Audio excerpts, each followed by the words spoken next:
और साथ ही साथ क्या करना है आप सभी को, तो कमेंट करके बता दीजिए कि आवाज प्रॉपर आ रही है कि नहीं। जय मां लक्ष्मी। आज आप सभी ने व्रत किया होगा, बहुत ही बिना निर्जल यानी कि बिना जल के आप सभी रहे होंगे। आप सभी को कथा श्रवण कराने जा रहे हैं, लेकिन मैं चाहता हूं कि आप सभी जुड़ जाएं अच्छे से, ताकि कथा को स्टार्ट करें तो किसी भी हमारे जो दर्शक हैं, हमारे जो श्रोता हैं, उनकी कथा छूटे नहीं, कथा को पूर्ण रूप से आप सभी सुन सकें। तो एक बार शेयर कर दीजिए, वीडियो को लाइक कर दीजिए, और आप पहली बार हमारे चैनल पे जुड़े हैं तो एक बार चैनल को सब्सक्राइब कर लीजिए। आप सभी का प्यार चैनल को मिलता रहता है, ये बहुत अच्छा लगता है। आप सभी हमारे साथ जुड़े हुए हैं। चलिए हम आपको कथा तो सुनाएंगे, लेकिन आप सभी कमेंट करके जरूर बता दीजिए एक बार कि आवाज कैसी। 24 लोग जुड़ चुके हैं। ऐसे ही मैं चाहता हूं कि आप सभी शेयर कर दीजिए। आप सभी को कथा सुनाने जा रहा हूं, और वो कथा सुनाऊंगा मैं जो कि पार्वती जी ने स्वयं गणेश जी से कहा था कि चतुर्थी के दिन जो आपकी पूजा की जाती है उस दिन क्या नियम है, और गणेश जी की यानी कि आपकी आराधना करने के लिए आपको क्या करना है। 32 लोग जुड़ चुके हैं, धन्यवाद। ऐसे ही वीडियो को, लेकिन 32 लोग जुड़े हुए हैं और लाइक सिर्फ 4 हैं, तो मैं चाहता हूं कि वीडियो को लाइक कर दीजिए और एक बार कमेंट करके बता दीजिए कि आवाज प्रॉपर आ रही है या नहीं आ रही है। कमेंट करके बताइए फटाफट। और जय श्री गणेश, ओम श्री गणेशाय नमः, श्री गणेशाय नमः कमेंट में लिख दीजिए। चलिए कथा को प्रारंभ करते हैं। प्रेम से आंखों को बंद कर लीजिए। आज के दिन ये कथा श्रवण करना बहुत पावन रहता है, और प्रेम से बोलिए श्री गणेशाय नमः। पार्वती जी की ये बात सुनकर के गणेश जी ने कहा कि कार्तिक कृष्ण चतुर्थी का नाम संकटा है। पिंग नाम के गणेश जी की उस रोज पूजा करनी चाहिए, यानी कि आज के दिन जो पूजा होती है वो पिंग नाम के गणेश जी की होती है।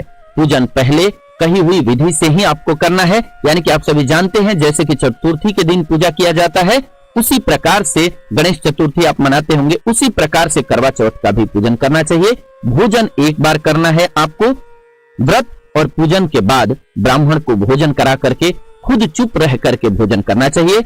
जब आप भोजन कर रहे हो, जब आप जल दे लेंगे, यानी कि आप देख लेंगे, दर्शन कर लेंगे चंद्र का, इसके बाद जब आप भोजन करेंगे तो उस समय पर आपको चुप रह करके करना है। ध्यान रखिएगा, बोलते हुए भोजन नहीं करना है। इस व्रत का फल भी आप जान लीजिए, जो गणेश भगवान स्वयं कहते हैं। ध्यान पूर्वक सुनिएगा।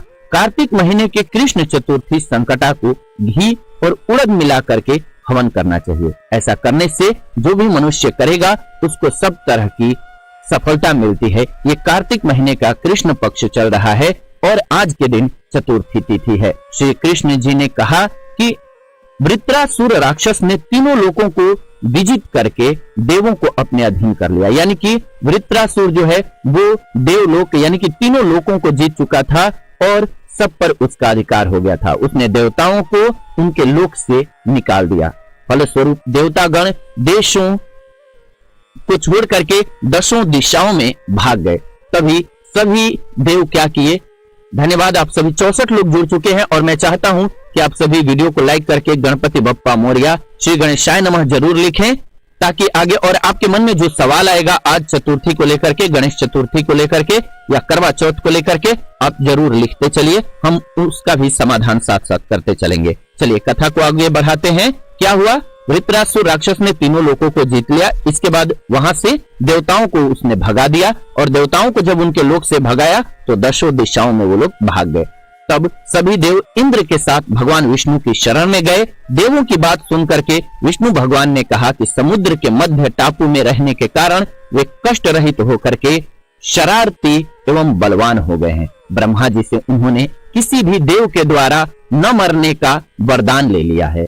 इसीलिए आप लोग अगस्त्य ऋषि के पास जाइए, वो मुनि समुद्र को पी जाएंगे। तब राक्षस लोग अपने पिता के पास चले जाएंगे और आप लोग सुख से स्वर्ग में रहने लगेंगे। इसीलिए आपका कार्य अगस्त्य ऋषि की मदद से ही पूरा होगा। ऐसा सुनकर के सभी देवतागण अगस्त्य ऋषि के आश्रम में पहुंचे और प्रार्थना करने लगे, और उनको प्रार्थना करके खुश किया, प्रसन्न किया। मुनि जी जब प्रसन्न हो गए तो खुश होकर के उन्होंने कहा, हे देवगणों, भय वाली कोई बात नहीं है, आप लोगों की मनचाही इच्छा अवश्य ही पूरी होगी।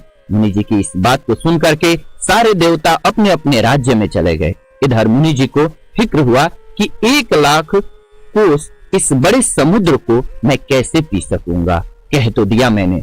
तब उन्होंने गणेश जी को याद करके संकट चतुर्थी के सुंदर व्रत को विधि पूर्वक किया।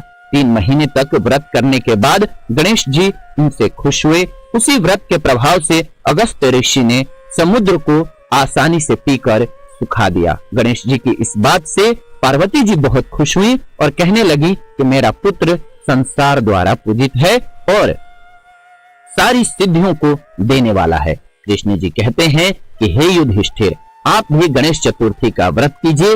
इसके करने से आप जल्दी ही सभी दुश्मनों पर विजय पाकर के राज्य प्राप्त कर लेंगे। कृष्ण जी ने कहा कि युधिष्ठिर ने गणेश चतुर्थी का व्रत किया। व्रत के प्रभाव से उन्होंने दुश्मनों को जीत करके अपना राज्य पुनः प्राप्त कर लिया। इस व्रत की केवल कथा सुनने से ही सैकड़ों हजारों अश्वमेघ यज्ञ, वाजपेय यज्ञ का फल मिलता है और पुत्र पौत्र इत्यादि की बढ़ोतरी होती है। अब बात करते हैं करवा चौथ की और इसके कथा की, क्योंकि आज का दिन जो है वो चतुर्थी की तो है ही। तो हमने सबसे पहले गणेश चतुर्थी का कथा आपको सुनाया। ये गणेश चतुर्थी व्रत का आपको फल देगा। गणेश चतुर्थी व्रत का फल क्यों हमने आपको सुनाया? क्योंकि ये गणेश भगवान की चतुर्थी है आज, और अगर गणेश भगवान का नाम ले लेते हैं आप और इस कथा का श्रवण किए हैं आप लोगों ने, तो आपके सभी पाप नष्ट हो जाते हैं और जीवन में खुशियां आती हैं, शत्रुओं पर विजय प्राप्त होती है। लेकिन आज का दिन जो है वो करवा चौथ का भी है। तो करवा चौथ का व्रत बहुत ही पावन होता है। हमारी माताएं बहनें सभी, आप सभी निर्जला व्रत रही होंगी, तो पति का भी धर्म होता है कि हमारी माताओं बहनों की सेवा और जितना हो सके उनके कार्य को आसान बनाए। बहुत से लोग होते हैं जो अपनी भार्या को, अपनी पत्नी को कष्ट देते हैं। ऐसा नहीं करना चाहिए। क्यों? क्योंकि आप देखते हैं कि सिर्फ आपकी उम्र अच्छी हो, आपकी सेहत अच्छी हो, आपका धन अच्छा हो, इसके लिए माताएं बहनें बिना जल के पति के लिए एक त्योहार नहीं, ये तो करवा चौथ है, इसके अलावा तीज जैसा त्योहार करती हैं। अपने बच्चों के लिए वो जितिया का त्योहार करती हैं। तो ये बहुत ही हमारी माताओं बहनों के लिए एक बार तो आप सभी जय माता दी कमेंट में जरूर लिख दीजिए। और आज गणेश जी का चूंकि दिन है तो श्री गणेशाय नमः लिखिए। मैं आप सभी को करवा चौथ की कथा सुनाने जा रहा हूं। ध्यान से दोनों हाथों को जोड़ करके एक बार प्रेम से, मन से याद कीजिए गणेश भगवान को। गणेश भगवान को याद कीजिए क्योंकि उनका दिन है। आज के दिन ध्यान रखिएगा, कोई भी अपशिष्ट भाषा का उपयोग नहीं करना है। कोशिश कीजिए कम बोलिए। व्रत में है तो आप सभी इस बात का विशेष रूप से ध्यान रखिएगा। बहुत समय पहले की बात है। आप, उम्मीद करता हूं मैं कि आप लोगों को आवाज अच्छी आ रही होगी, नहीं तो कमेंट करके बता दीजिए। आप लोग जुड़ चुके हैं लगभग 150 लोग, और मैं चाहता हूं कि आप लोग एक बार वीडियो को लाइक कर दीजिए। गणेश भगवान की कथा के साथ साथ आपको करवा चौथ की कथा सुनाने जा रहे हैं, तो एक बार वीडियो लाइक करेंगे तो अन्य लोगों तक भी पहुंच सकेगा। और श्री गणेशाय नमः, किसी भी कार्य को शुरू करने से पहले गणेश भगवान का नाम लेना चाहिए, बहुत पावन नाम है। तो एक बार श्री गणेशाय नमः कमेंट में जरूर लिख दीजिए आप सभी। इतने लोग, सभी लोग जुड़े हुए हैं, आप सभी लिखेंगे तो इससे फायदा यह होता है कि हम सभी जुड़े हुए हैं, पता भी चलता है, भगवान का नाम भी हम सभी ले लेते हैं, और साथ ही साथ ये वीडियो जो है मैक्सिमम लोगों तक पहुंच भी जाता है। और हम वीडियो जब मेहनत करते हैं तो जरूर उम्मीद करते हैं आप लोगों से, आप ही लोगों से करेंगे उम्मीद, क्योंकि आप सभी हमारी इस फैमिली का हिस्सा है, जीवन जीने की कला स्पिरिचुअल का। और आप सभी जो करवा चौथ से रिलेटेड कुछ सवाल है मन में, वो भी लिख करके भेज दीजिए। वो सवाल का, संदेह का निवारण भी हम वीडियो में करते चलेंगे। चलिए आगे बढ़ते हैं और करवा चौथ की कथा सुनते हैं। बोलिए प्रेम से गणेश भगवान की जय। बहुत समय पहले की बात है। एक साहूकार के 7 बेटे और उनकी एक बहन थी जिसका नाम था करवा। सभी 7 भाई अपनी बहन से बहुत ज्यादा प्यार करते थे। जैसा कि आप देखते होंगे बहुत सारे भाई बहन में बहुत प्यार होता है और देख करके अच्छा लगता है। और खास बात तो इस साल ये हुआ कि आपने देखा कि झारखंड में एक पिता ने जब घर पर प्रॉब्लम होने लगी तो क्या किया, ससुराल में पति जो है सही नहीं मिले, इस वजह से प्रॉब्लम होने लग गई और घर में बहुत कलह होने लग गया, माता को कष्ट होने लग गया, यानी कि बेटी को कष्ट होने लग गया।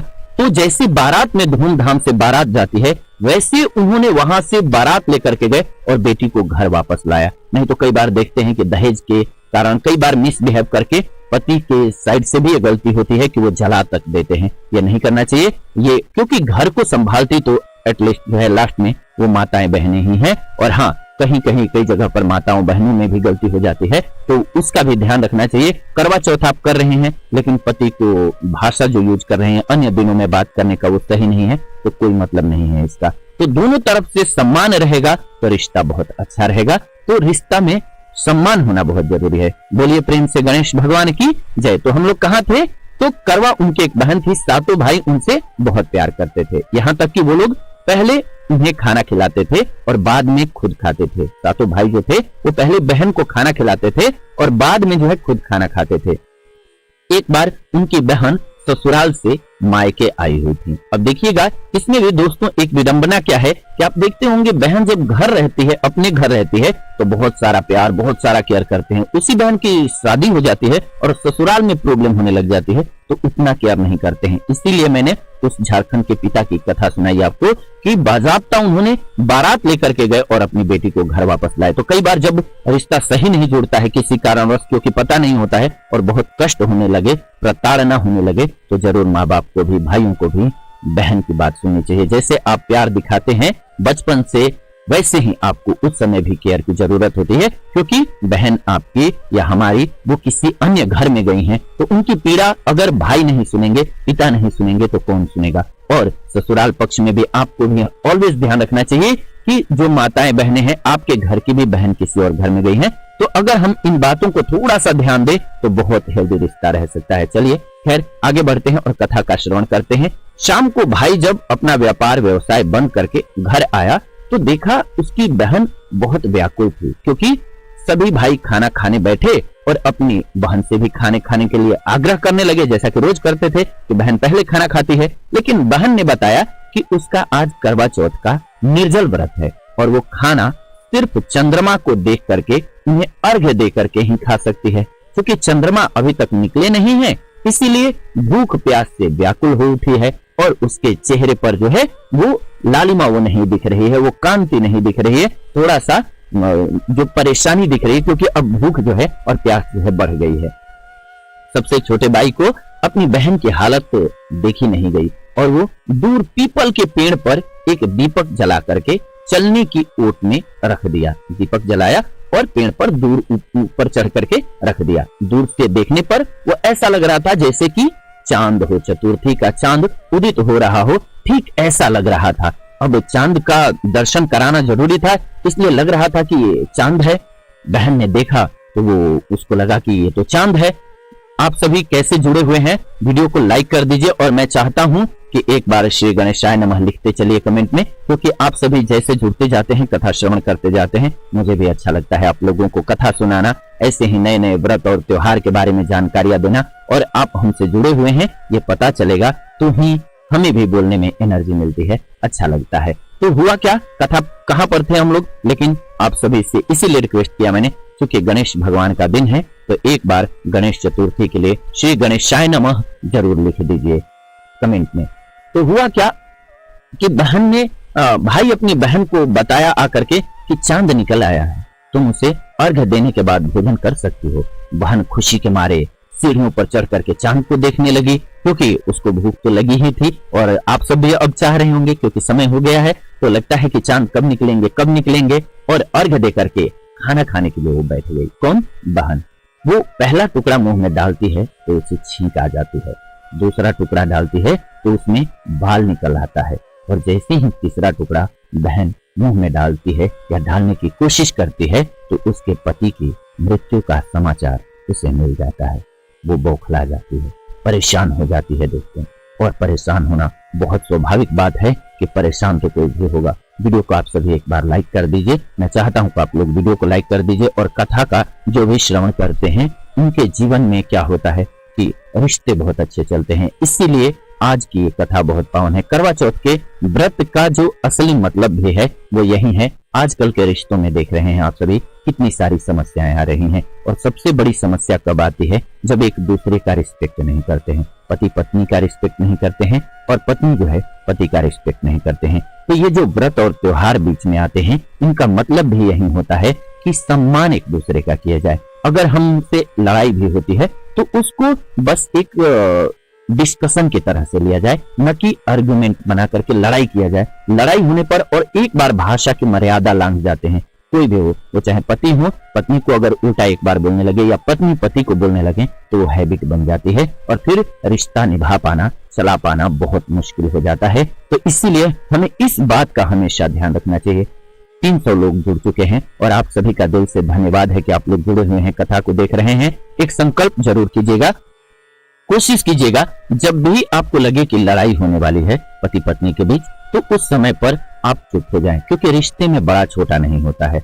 और रिश्ते को चलाने का सबसे अच्छा चीज जो होता है, किसी का प्यार जानना हो तो वास्तव में वो आपसे प्यार कर रहा है या नहीं, तो उसका सबसे बड़ा प्रमाण ये है दोस्तों। और माताएं बहनें हमारी सभी, आप सभी जान लीजिए कि कैसे परखेंगे कि आपके पति जो है या आपके पार्टनर जो है वो आपको प्रेम करते हैं वास्तव में या नहीं करते हैं। और आपको भी किसी को प्रेम करना चाहिए तो कैसा करना चाहिए, कथा मैं आपको सुनाऊंगा जरूर, लेकिन मैं चाहता हूं कि कथा को तो सुन ही रहे हैं आप लोग, इसके साथ साथ रिश्ते भी अच्छे हो जाएं, ये बहुत जरूरी है। और इसके लिए जरूरी है कि जब भी किसी रिश्ते में जाइए तो कुछ देने के लिए जाइए। हमारी प्रॉब्लम क्या है, हम चाहते हैं कि हमारा पार्टनर हमें देगा क्या। अब देगा क्या तो इससे होगा क्या, डिपेंडेंसी होगी। मान लीजिए हमें किसी से टाइम मिल रहा है, वैल्यू मिल रहा है, एप्रिसिएशन मिल रहा है, यानी कि हमारी तारीफें मिल रही हैं, हमें पैसे मिल रहे हैं, गहने मिल रहे हैं, कुछ भी हम ये देख रहे हैं कि हमें मिलेगा क्या, तो संभव है कि आप आगे चल करके दुखी बहुत होंगे। क्यों? क्योंकि आप लेने के लिए रिश्ते को सही समझ रहे हैं, जबकि रिश्ते की खूबसूरती क्या है प्यार का, जो आपसे प्यार करेगा वो आपको देगा।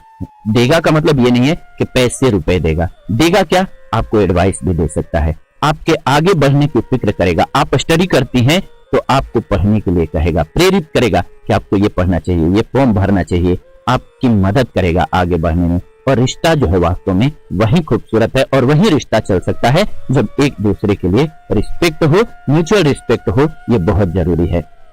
और इसमें ध्यान क्या देना है, एक खूबसूरत बात इसमें आप सभी ध्यान दीजिए, जब आप किसी को कुछ देते हैं, वैल्यू ही देते हैं, जैसे आपकी कोई तारीफ करता है, कुछ नहीं देता आपको और तारीफ करता है, तारीफ भी झूठी नहीं, वास्तव में तारीफ करना मतलब कि आपको मोटिवेट करता है, आपको कहता है कि आपको ये करना चाहिए, फायदा होगा, और आपको जेन्युइनली लगता है कि दिल से कह रहा है।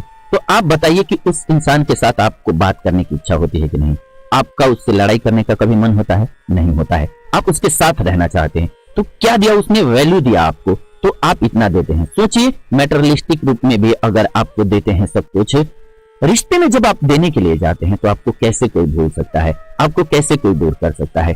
तो रिश्ते में हम लेने की जगह अगर देने का भाव रखें, पति भी और पत्नी भी, तो बहुत खूबसूरत रिश्ता हो जाएगा और वो रिश्ता टूटेगा नहीं। आपका क्या विचार है इस पे कमेंट करके लिखिए। हम तो कथा आपको सुना रहे हैं, करवा चौथ की कथा सुना रहे हैं, आपका तार न टूटे इसलिए एक बार प्रेम से कमेंट में लिख दीजिए श्री गणेशाय नमः। आप सभी बढ़ते जा रहे हैं, ये मुझे अच्छा लग रहा है, लेकिन मैं चाहता हूं कि हमारे 300 से ज्यादा भाई जुड़े हुए हैं और मात्र 21 लाइक है, तो आप सभी को कथा अच्छी लग रही है तो प्लीज वीडियो को लाइक कर दीजिए, क्योंकि आप सभी लाइक करते हैं तो मेरा मनोबल जो है वो ऊपर होता है। और आप सभी कमेंट भी कर रहे हैं श्री गणेशाय नमः, बहुत सारे हमारे भाइयों ने किया है, जैसे कि लखन परमार जी ने किया हुआ है और ऐसे ही और भी हमारे भाई हैं, आप सभी का दिल से धन्यवाद। गुलाबी देवी जी ने किया है। आप सभी जुड़े रहिए हमारे साथ और प्रेम से कथा का श्रवण करते रहिए। लिखिए एक बार प्रेम से श्री गणेशाय नमः। चलिए आगे बढ़ते हैं, कहां तक कथा हमारी पहुंच गई है। तो बहन जो है वो जैसे ही निवाला मुंह में तीसरा डालते हैं,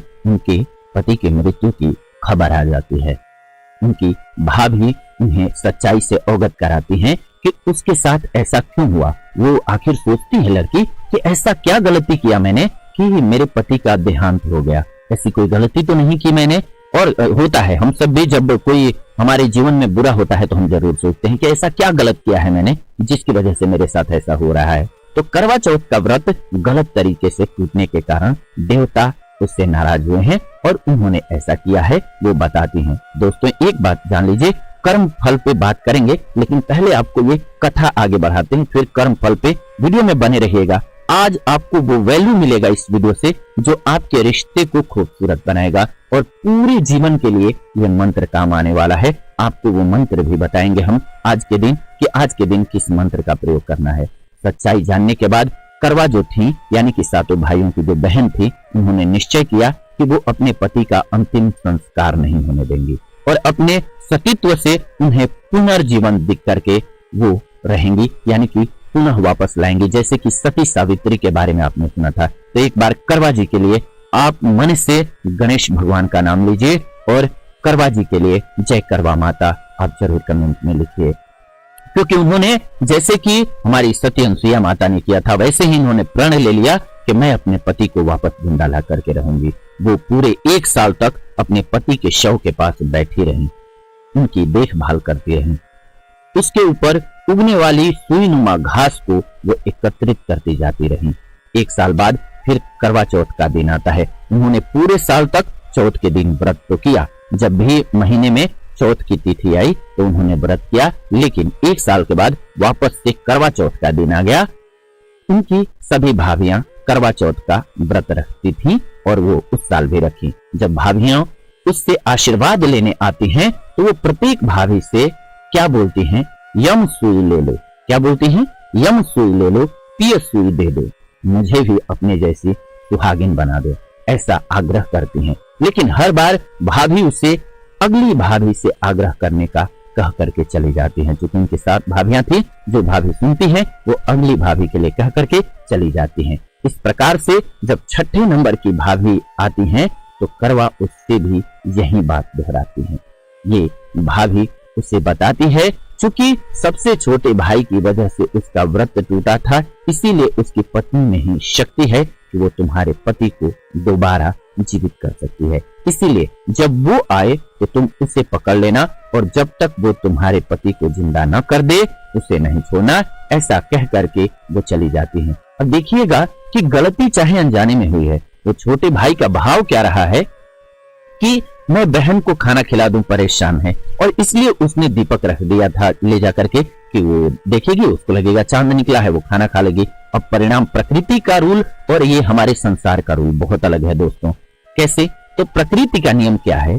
जैसे आग है, आग में अगर दूध पीता बच्चा या जन्म लिया हुआ जो कि नवजात शिशु हो, आज ही जन्म लिया हो, उसकी भी उंगली डालेंगे तो जलेगा। 90 साल के वृद्ध का या 100 साल के वृद्ध का उंगली डालेंगे तो भी जलेगा, और किसी जवान की उंगली डालेंगे तो भी जलेगा। यानी कि प्रकृति का नियम जो है वो सबके लिए सेम है। वो ये नहीं देखता है कि आप अच्छे इंसान हैं, बुरे इंसान हैं, इससे उसको फर्क नहीं पड़ता है। आप मासूम हैं, आप अज्ञानी हैं, ज्ञानवान हैं, इससे कोई फर्क नहीं पड़ता। प्रकृति का नियम सीधा है, अगर आप गलती है तो किए हैं तो आपको सजा मिल जाती है। वही प्रकृति के नियम के अनुसार उनके साथ हुआ है। लेकिन भाई का इंटेंशन वहां सही था, वो चाहता था कि मेरी बहन जल्दी खाना खा ले, क्योंकि उसको पता नहीं था, उसने रख दिया। और ऐसे ही अनजाने में हम सभी कई बार गलती करते हैं अपने जीवन में। आपको कुछ गलती ऐसी याद आ रही है भाई बहन में भी कि आप चाहते नहीं थे या चाहती नहीं थी कि मेरे भाई को दुख पहुंचे, लेकिन अनजाने में भाई के लिए गलत हो गया आपसे, या भाई से आपके लिए कुछ गलत हो गया। ऐसा कई बार हो जाता है, अपनों के लिए भी हो जाता है। तो ऐसे में माफ भी करना चाहिए, क्योंकि इंटेंशन वहां पे देखना चाहिए कि इंटेंशन उसका गलत नहीं था, लेकिन उससे अनजाने में भूल हो गई।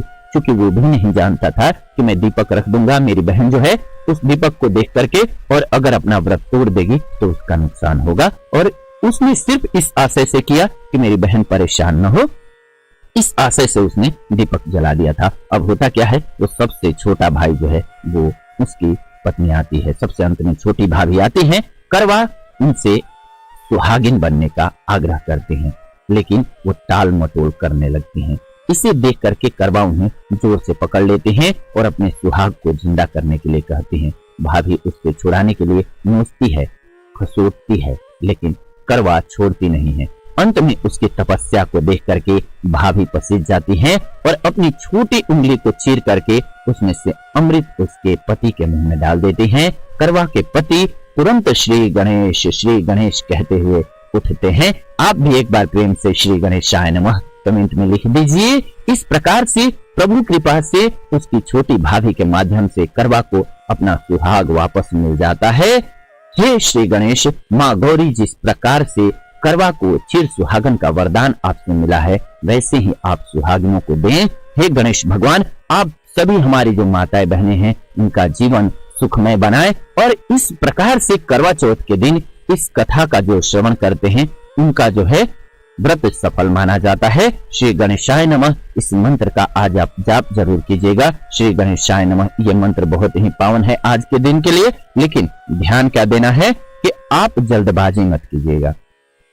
पूरे दिन व्रत रह लेते हैं, लेकिन थोड़ी देर के लिए अगर आप व्रत पहले तोड़ देते हैं चांद देखने से पहले व्याकुल होकर के, तो ये अच्छा नहीं होता है। जैसे कि पूरे दिन आप रहे हैं, वैसे थोड़ा सा समय और लगता है, उसको जरूर देखिए और अपना समय दीजिए, क्योंकि वो समय ही आपको सही व्रत को पूरा करने में मदद करेगा। तो इस प्रकार से आप सभी करवा चौथ के व्रत का पालन करें, और व्रत का पालन करेंगे तभी आपका जीवन जो है वो समृद्ध बनेगा, और साथ ही साथ पति के साथ रिश्ते जो है वो सही बनेंगे। अब आपके मन में कुछ सवाल हैं तो वो लिखते जाइए, आपके मन के सवालों का भी हम ख्याल रखेंगे। मन में कोई भी सवाल है करवा चौथ को लेकर के तो वो कर लीजिए। और आगे धनतेरस भी आने वाला है और दीपावली भी आने वाली है। धनतेरस के दिन भी बहुत लोग क्या करते हैं, झाड़ू लाएंगे और झाड़ू लाने के बाद सिर्फ अपने घर में रख लेते हैं। ऐसा नहीं करना है आपको। क्या करना है, 2 झाड़ू लाना है, नहीं तो गलती यहीं पे कर देते हैं लोग। क्या करना है, आपको 2 झाड़ू लाइएगा और 1 झाड़ू अपने घर रखिएगा, और 1 झाड़ू को आपको कहां पे रखना है, ले जाकर के रखना है मंदिर में, और वो भी चुपके से गुप्त दान कीजिएगा। ऐसा मैं क्यों कह रहा हूं समझ लीजिए। 1 झाड़ू लाएंगे अपने घर, वो आपके घर माता लक्ष्मी आ जाएंगे, और लक्ष्मी माता का बहुत ही विश्वास माना जाता है। माता लक्ष्मी इससे बहुत प्रसन्न होती हैं, जिस घर में सफाई होती है, झाड़ू रहता है। तो झाड़ू 2 लाइएगा नहीं, इस बार ये ध्यान रख लीजिए। और 1 जो झाड़ू लाइएगा वो मंदिर में दीजिएगा। क्यों दीजिएगा, वो भी गुप्त रूप से दीजिएगा, क्योंकि वहां पर अनेकों लोग आते हैं, लाखों लोग आते हैं, और जब उससे मंदिर की सफाई होती है तो फायदा ये होता है कि बहुत सारे लोगों को लाभ मिलता है, उन लोगों की ब्लेसिंग्स मिलती हैं। अब इस बात को एक कथा से समझ लेते हैं। कहेंगे आप कि मैं वहां दूंगा तो कैसे ब्लेसिंग्स मिलेगी। एक भक्त था, वो बहुत शिकायत करता था। क्या शिकायत करता था कि मैं लोगों के साथ अच्छा करता हूं या करती हूं, लेकिन लोग मेरे साथ बुरा करते हैं। मैं जिनका भला करता हूं वो मेरे साथ बुरा कर देते हैं, मेरा कोई भला नहीं चाहता है। अब हो सकता है कि आप लोगों का भी ऐसा ख्याल होगा कि भगवान ऐसा क्यों करते हैं भाई। अगर मान लो मैं कोई अच्छा काम कर रहा हूं तो भगवान इतने निर्दयी कैसे हो सकते हैं कि मेरे अच्छे काम का हमको फल न दे करके वो हमें नुकसान दे देते हैं। ऐसे रिलेशनशिप में भी बहुत सारे लोग सोचते हैं, जैसे कि पति पत्नी के रिश्ते में, या फिर जो उससे पहले रहते हैं गर्लफ्रेंड बॉयफ्रेंड, वो भी सोचते हैं कि मैं किसी के साथ अच्छा कर रहा हूं या कर रही हूं, लेकिन वो मेरे साथ बुरा कर रहा है। ऐसे ही अन्य रिश्तों में भी होता है। इसका कारण क्या है, ये बहुत बड़ा कॉन्सेप्ट है। आज मैं आप सभी को इस वीडियो के माध्यम से ये समझा देना चाहता हूं। और ध्यान रखिए कि आप सभी कमेंट में ओम नमः शिवाय, श्री गणेशाय नमः लिख रहे हैं, ये मुझे बहुत अच्छा लग रहा है। आप सभी ऐसे ही प्यार बनाते रखिए और बनाए रखिए हमारे साथ। एक बार आप सभी वीडियो को लाइक कर दीजिए, नहीं लाइक किए हैं तो मैं दिल से रिक्वेस्ट कर रहा हूं आप सभी से। मैं सोनू आप सभी के लिए ये कथा जो है इस वीडियो के माध्यम से लेकर के आया हूं। तो क्या होता है आगे कि जैसे ही करवा चौथ का जो है कथा आप सभी श्रवण कर ही रहे थे, लेकिन इसमें हमारी जो बात चल रही थी अभी आप सभी से, वो इस संबंध में चल रही थी कि मैं किसी के साथ अच्छा करता हूं या करती हूं तो मेरे साथ बुरा क्यों होता है। इसको समझ लीजिए दोस्तों। जैसे आपने किसी के साथ अच्छा किया, ये बहुत अच्छी बात है, लेकिन वो शख्स आपकी मदद नहीं किए, ये भी सत्य बात है। लेकिन आपकी भी लाइफ में जब आंखों को बंद करके देखेंगे तो कोई ऐसे लोग होंगे जिन्होंने निस्वार्थ भाव से आपकी मदद कर दिया। चाहे आप रास्ते में जा रहे थे, बहुत लोगों को देखेंगे कि कहीं रास्ते में जा रहे हैं, उनके साथ अनहित हो जाता है, पर्स चोरी हो गया या फिर किसी का एक्सीडेंट हो जाता है, कोई जानने वाला नहीं रहता उनका, लेकिन फटाफट वो उनकी मदद करता है। तो वहां पर आपको जो मदद आया वो वैसे ही घूम के आया है, क्योंकि भगवान ने सर्कल ऐसा बनाया है, सिर्फ लेन देन आपका और उनका डायरेक्ट न रहे कि आपने जिसको दिया वही आपको देगा, वो घूम करके आपको मिल जाता है। कर्म फल इसीलिए कहा जाता है बहुत बलवान होता है। आप अच्छा कर्म करते हैं तो आपको वापस मिलता जरूर है। और हमारी गलती क्या है कि हम लोग चाहते हैं कि हमें वही इंसान दे, वो ही इंसान हमें दे कर्म फल जो है। ऐसा नहीं होता है। वो कर्म फल हो सकता है कि आपने, क्योंकि हमारे शरीर की जर्नी जो है वो 100 साल की हो सकती है, 120 साल की हो सकती है ज्यादा से ज्यादा, लेकिन हमारे आत्मा की जर्नी जो है वो कई हजारों साल की होती है। इसीलिए देखे होंगे आप, आपके माता पिता दादा दादी जैसे थे, वो जेनेटिक गुण आप में होते हैं कुछ एक। तो ये क्यों होता है? क्योंकि आत्मा जो है वो चीजों को याद रखती है। इसको आप ऐसे भी अपने ऊपर समझ सकते हैं।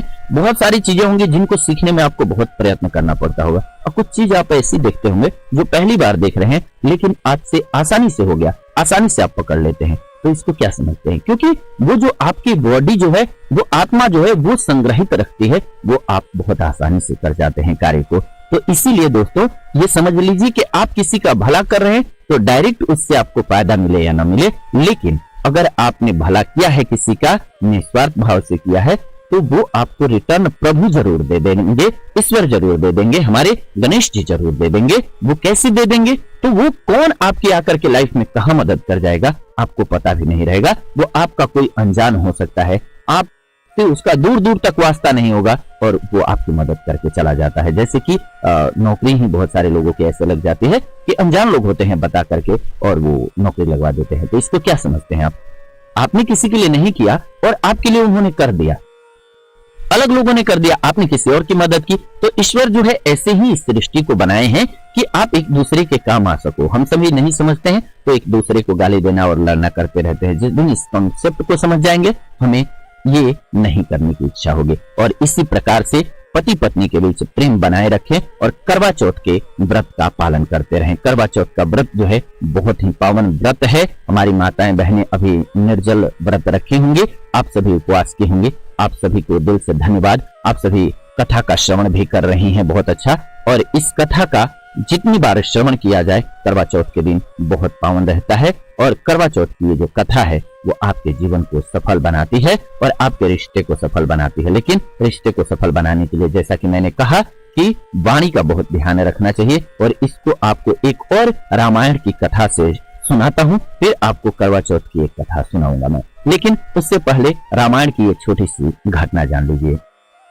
वाणी कितनी महत्वपूर्ण चीज है ये समझ लीजिए। इसीलिए जब पति पत्नी का रिश्ता है उसमें वाणी का बहुत महत्व है। वाणी का ख्याल हमें जरूर रखना चाहिए।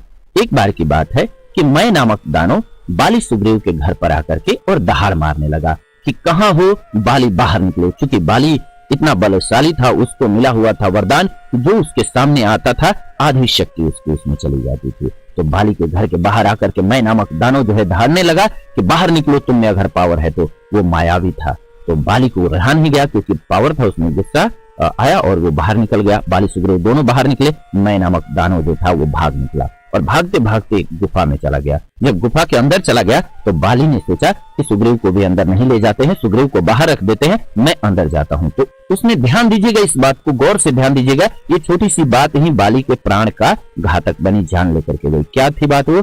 तो उसने कहा कि परिखहूं ही एक पखवाड़ा, नहीं आऊं तो समझाऊं मारा। यानी कि एक पखवाड़े तक, एक पखवाड़ा होता है कृष्ण पक्ष शुक्ल पक्ष, आप जानते होंगे, यानी कि 15 दिन का। 15 दिन मेरा इंतजार करना, अगर मैं नहीं आऊं वापस तो तुम चले जाना, राज्य पाठ चलाना, बच्चों को देखना, क्योंकि समझना मैं मर गया। सुग्रीव जो है 1 महीने तक वहां पर रुकते हैं। मैं नामक दानव अंदर छुप जाता था गुफाओं में, वो सामने आए तब तो उसकी आधी शक्ति आए इनमें बाली में, लेकिन वो सामने आ ही नहीं रहा था। अब जब सामने आएगा ही नहीं तो उससे कैसे लड़ा जाए, बहुत मुश्किल काम है। सामने आ ही नहीं रहा था, जब सामने आएगा तो आधी शक्ति आएगी तो बाली मार सकेंगे। 1 महीना तक लुक्का छिपी खेलता रहा। 1 महीने बाद जो है बाली उसको मार पाए, लेकिन अंदर से जब बाली ने मारा तो खून की धारा बाहर आने लगी। सुग्रीव तो डर गए, क्योंकि 15 दिन के लिए बोल के गए थे, चूंकि परिखहूं ही एक पखवाड़ा, नहीं आऊं तो समझाऊं मारा। उन्होंने दरवाजे पर रख दिया पत्थर और बंद किया, क्योंकि डर गए कि लगता है कि दानव ने मार दिया मेरे भाई को, और वो भाग करके सिंधा पर्वत पर चले गए। बाली बाहर निकले तो बात भूल गए थे युद्ध में, और उनको गुस्सा आया कि मेरा कैसा भाई है ये जो मुझे यहाँ रण में छोड़ करके और खुद जा करके और महल में बैठा हुआ है। अब क्योंकि उनको पता नहीं कि वो उसी दिन गया है या 1 महीने बाद गया है, उन्होंने घर आने के बाद गुस्से में लात मारा और सुग्रीव को बाहर निकाल दिया। वहीं आप देखते हैं जब रामचंद्र जी वन में आते हैं तो सुग्रीव उनको बताते हैं, हनुमान जी दूत बन करके जाते हैं, श्री रामचंद्र जी को लाते हैं, तो राम जी डिसाइड करते हैं कि बाली को मारना है। और बाली के प्राण क्यों गए? क्योंकि उसने कहा क्या था कि परिखहूं ही पखवाड़ा। अब ये कैसे कहेंगे कि गलत है, इसको समझ लीजिए दोस्तों। इतनी सी बात होती है, पति पत्नी में लड़ाई हो जाता है या गर्लफ्रेंड बॉयफ्रेंड में, और रिश्ते खत्म होने लगते हैं। माता पिता में भी सम्मान नहीं रहेगा तो रिश्ते खत्म होने लगते हैं। इसीलिए मैं ये महत्वपूर्ण बात आज के दिन आपको बता रहा हूँ, क्योंकि आज का दिन रिश्तों को समझने के लिए ही है। तो होता क्या है, हनुमान जी जाते हैं सीता माता का पता लगाने के लिए। अब जब समुद्र पार जाने की बात आती है तो सिर्फ एक व्यक्ति है वहां पर, एक ही है हनुमान जी, जिनके अंदर ये सारी शक्तियां हैं कि वो समुद्र को लांघ सकते हैं। बाकी बंदर जो है वो लांघ नहीं सकते थे। तो जब वो जा रहे होते हैं तो वो भी कह सकते थे कि परिखहूं ही एक पखवाड़ा, नहीं आऊं तो कुछ भी कह सकते थे, लेकिन नहीं, हनुमान जी ने वहां पर क्या कहा, राखहूं प्राण कंद मूल फल खाई, यानी कि कंदमूल फल खा करके आप सभी अपने प्राणों को जिंदा रखिएगा। मैं आप सभी से एक बार चाहता हूं, आप सभी बहुत अच्छा सुन रहे हैं कथा को, मेरी ये इच्छा है दिल से कि आप सभी वीडियो को एक बार लाइक कर दीजिए। आप सभी वीडियो को लाइक करते हैं तो मुझे खुशी मिलती है। श्री गणेशाय नमः कमेंट में लिख दीजिए आप सभी और कथा को आगे श्रवण करते रहिए, बहुत अच्छी बात है। आगे क्या होता है, हनुमान जी कहते हैं कि राखो प्राण कंद मूल फल खाई, यानी कि अपने प्राणों को जिंदा रखिएगा जब तक कि मैं वापस लंका से ना आ जाऊं, समुद्र पार जा रहा हूं, जब तक वापस ना आ जाऊं तब तक यही रहिएगा। बाली ने क्या कहा था, परिखहु मोहि इक पखवारा, नहीं आऊं तो समझो हमारा। सुग्रीव ने कोई गलती नहीं किया था, 15 दिन बाद वो चले गए थे और चूंकि उनको भय लगा था तो वो तो 15 नहीं 1 महीने बाद गए थे, लेकिन बाली ये समझ नहीं पाए और उन्होंने घर से भगा दिया था। जबकि हनुमान जी गए, पता लगा करके वापस आए, तब सारे बंदर आए थे। तो छोटी सी बात थी, लेकिन इतनी सी बात के लिए बाली का प्राण चला गया। तो वाणी एक अनमोल है, जो कोई बोले जान, ही तराजू तौल के तामुख बाहर आन, यानी कि पति पत्नी का रिश्ता इतना खूबसूरत होता है और इतना नाजुक भी होता है। जिस पर हमें प्यार होता है उसी पर गुस्सा आता है। रिश्तों को समझने के लिए एक बात और अच्छे से समझ लीजिए, अगर कोई आपसे कंप्लेन कर रहा है, वो आपकी पत्नी हो, पति हो, बेटे हो, बच्चे हो या फिर माता पिता हो, आपसे कंप्लेन कर रहे हैं, समझिए उस रिश्ते में कुछ नहीं बहुत कुछ बाकी है, क्योंकि वो आपको सुधरते हुए देखना चाहते हैं, अच्छा होते हुए देखना चाहते हैं। जिस दिन कंप्लेन बंद कर दिया, पत्नी ने कंप्लेन बंद कर दिया करना या पति ने कंप्लेन करना बंद कर दिया पत्नी से, तो समझ लीजिए कि रिश्तों में दिक्कत आनी स्टार्ट हो गई है। आप सभी ने बहुत प्यार दे रहे हैं, 41 लोग वीडियो को लाइक किए हैं और 381 लोग जुड़े हुए हैं। मैं चाहता हूं कि आप सभी प्लीज एक बार वीडियो को लाइक कर दीजिए और वीडियो अच्छी लग रही है तो श्री गणेशाय नमः कमेंट में लिख दीजिए। चलिए आगे बढ़ते हैं और इसको समझते हैं हम सभी। ये बारीक धागा है, अगर इस धागे को समझ गए तो रिश्ता बहुत अच्छा चलता रहेगा दोस्तों। तो क्या होता है कि मैं आप सभी को बता रहा था कि जब भी हमारे जीवन में ये सब संकट आता है, समस्या आती है भाषा संबंधी, अगर इन छोटी सी बातों को ध्यान नहीं रख पाते हैं, वाणी का ध्यान नहीं रख पाते हैं, तो हमारे रिश्ते टूट जाते हैं। कैसे टूट जाते हैं आप सभी इसको समझ लीजिए एक अन्य उदाहरण से। क्या होता है, एक बार कहा जाता है, इस समझाने के लिए ही कहा गया है, कबीरदास जी और रहीम साहब दोनों लोग जा रहे थे जंगल में, दोनों को लग जाती है प्यास। तो कबीर साहब का जो लिखने का तरीका है वो थोड़ा सा तंज भरा हुआ है और रहीम साहब जो है वो भी लिखे हैं, बहुत सरल भी भाषा लिखे हैं कबीर साहब, तुलसीदास जी भी। तो जाते हैं जो सीधे संत होते हैं वो और देखते हैं कि पानी कहाँ है। यहाँ पर कबीर जी को बैठा देते हैं कि आप सामान देखो, मैं पानी देख करके आता हूँ कहाँ पर है। वो पानी देखने के लिए जाते हैं, देखते हैं तो गांव के बाहर कुएं पर औरतें माताएं बहनें पानी भर रही होती हैं। वहां पर कहते हैं वो माता जी जरा पानी पिला दीजिए। औरतें, स्वाभाविक बात है, आपसे भी कोई कहेगा कि माता जी जरा पानी पिला दीजिए, आप पानी पिला देंगे, पानी पी लेते हैं वो और इसके बाद वापस आ जाते हैं। इसके बाद बताते हैं वो कबीरदास जी को कि जाइए वहां पे पानी मिल रहा है। वो जाते हैं गांव के तालाब पे और वहां पर जाकर के बोलते हैं जैसा कि कहा जाता है, बात वही बोलेंगे दोस्तों, लेकिन ध्यान दीजिएगा क्या कहते हैं। कहते हैं अरे ओ बाप की मेहर, जरा पानी पिला तो। अब जो उनको मिलना है आप सभी कमेंट करके बताइए उनको क्या मिलेगा। आपको कोई कहेगा तो माता जी जरा पानी पिलाइए और एक व्यक्ति बोलेगा अरे वो बाप की मेहर, जरा पानी पिला तो। बात तो आप एक तरीके से देखेंगे तो वही है। बाप की मेहर मतलब क्या होता है, फटाफट आप सभी कमेंट करके बताइए। बाप की मेहर मतलब क्या होगा, यानी कि बाप मतलब पिता, पिताजी की मेहर मतलब की वाइफ, पिताजी की वाइफ हमारी क्या लगेंगी, माता लगेंगी। लेकिन कहने का तरीका इतना उल्टा है, अरे वो बाप की मेहर जरा पानी पिला तो ये तरीका ऐसा है कि पति पत्नी में लड़ाई करा देता है।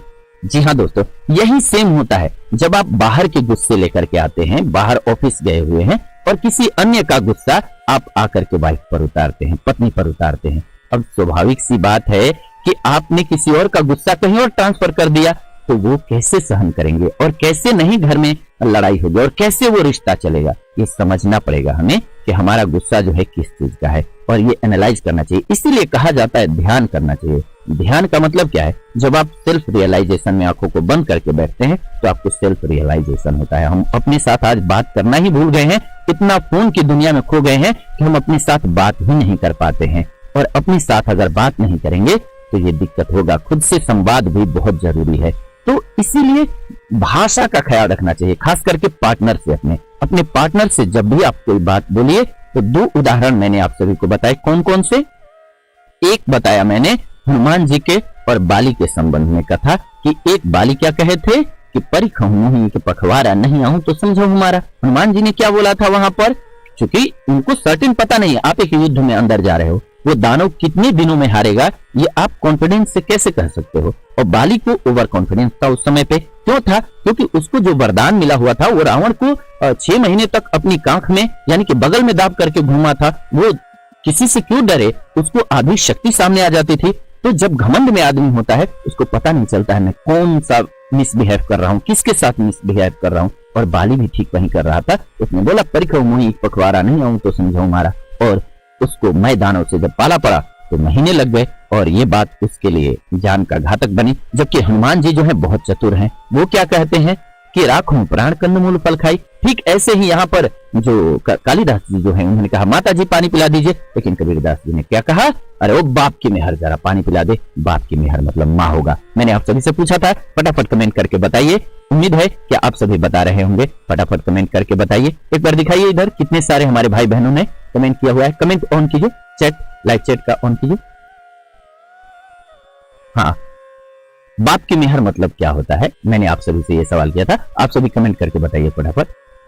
चलिए मैंने आपको बताया है दोस्तों, माँ होता है। आगे बढ़ते हैं, महत्वपूर्ण बातों को जानते हैं। तो इस प्रकार से जब आप अपने रिश्ते को संभालते हैं तो रिश्ता खूबसूरत चलेगा। तो जब भी आगे से आपको बोलना हो अपने पति को कुछ या पति को पत्नी को बोलना हो तो इस बात का ध्यान रखें और इस कथा को साथ में श्रवण करें, साथ में सुने। और अपने मैं उम्मीद करता हूं कि ये वीडियो चैनल पे पड़ा रहेगा। आप एक बार पति के साथ जरूर देखें, क्योंकि हमारी माताएं बहनें तो देख रही हैं, वो तो अपने आप में चेंज कर लेंगी। लेकिन जब तक दोनों तरफ से नहीं चलेगा तो ताली तो दोनों हाथ से ही बजती है। अकेले भी निभा सकते हैं, लेकिन वो मीराबाई की तरह का प्रेम होगा जो कि कोई आशा नहीं रखती हैं भगवान कृष्ण से। भले ही वो भर देते हैं भंडार, लेकिन कोई आशा नहीं रखती हैं। वो उनका निश्चल प्रेम है। और प्रेम का तो मतलब ही यही है, जब आपको वास्तव में किसी से प्रेम होता है तो आप लेने की सोचते भी नहीं हो। भले ही लोग कहते रहते हैं, बहुत सारे लड़कियों को देखेंगे तो खास करके लड़के बोलते रहते हैं मैं तुमसे बहुत प्यार करता हूँ, लेकिन या पत्नी को भी बोलते हैं बहुत सारे लोग, लेकिन वास्तव में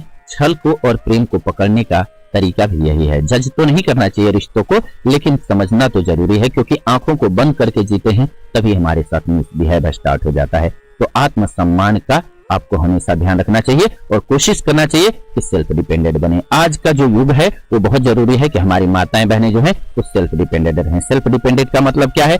आप घर का सारा काम करते हैं लेकिन एप्रिसिएशन वो लेवल नहीं रहता है। क्यों? क्योंकि अर्थ आपके हाथ में नहीं होता है। अर्थ जो होता है वो पुरुष प्रधान हमारा देश है और इसमें हम किसी पुरुष को दोष भी नहीं दे सकते हैं, क्योंकि चूंकि हमारा देश एक समय पे गुलाम रहा तो उस समय पर हमारी माताओं बहनों पर जो आक्रांता आते थे वो आक्रमण करते थे, इसलिए उन लोगों ने घर में कर दिया। उस समय पर उनको घर में किया, बाहर का काम खुद करते थे, वो बाहर की मुश्किलें खुद झेलते थे। लेकिन अब समय बदल रहा है तो इस मानसिकता को भी बदलना चाहिए, पुरुषों को भी, कि हमारी माताएं बहनें भी समान रूप से बाहर काम कर सके। अब तो हमारे ऊपर किसी भी मुगल का या किसी भी प्रकार के अंग्रेजों का शासन नहीं है, तो अब वो रूल फॉलो करना बहुत जरूरी नहीं है, जरूरी है। आप देखेंगे इसका प्रमाण भी आप सभी दे सकते हैं। बहुत लोग कहते हैं कि हमारे इसमें औरतों को दबा करके घर में, आप वैदिक काल में देखेंगे तो ऐसा नहीं है। आप देखेंगे भगवान रामचंद्र जी के बगल में ही सीता माता की तस्वीर रहती है। ऐसे ही आप देखेंगे तो प्रमाण दे सकते हैं आप सभी कि शिव जी के बगल में ही माता हमारी रहती हैं, पार्वती जी।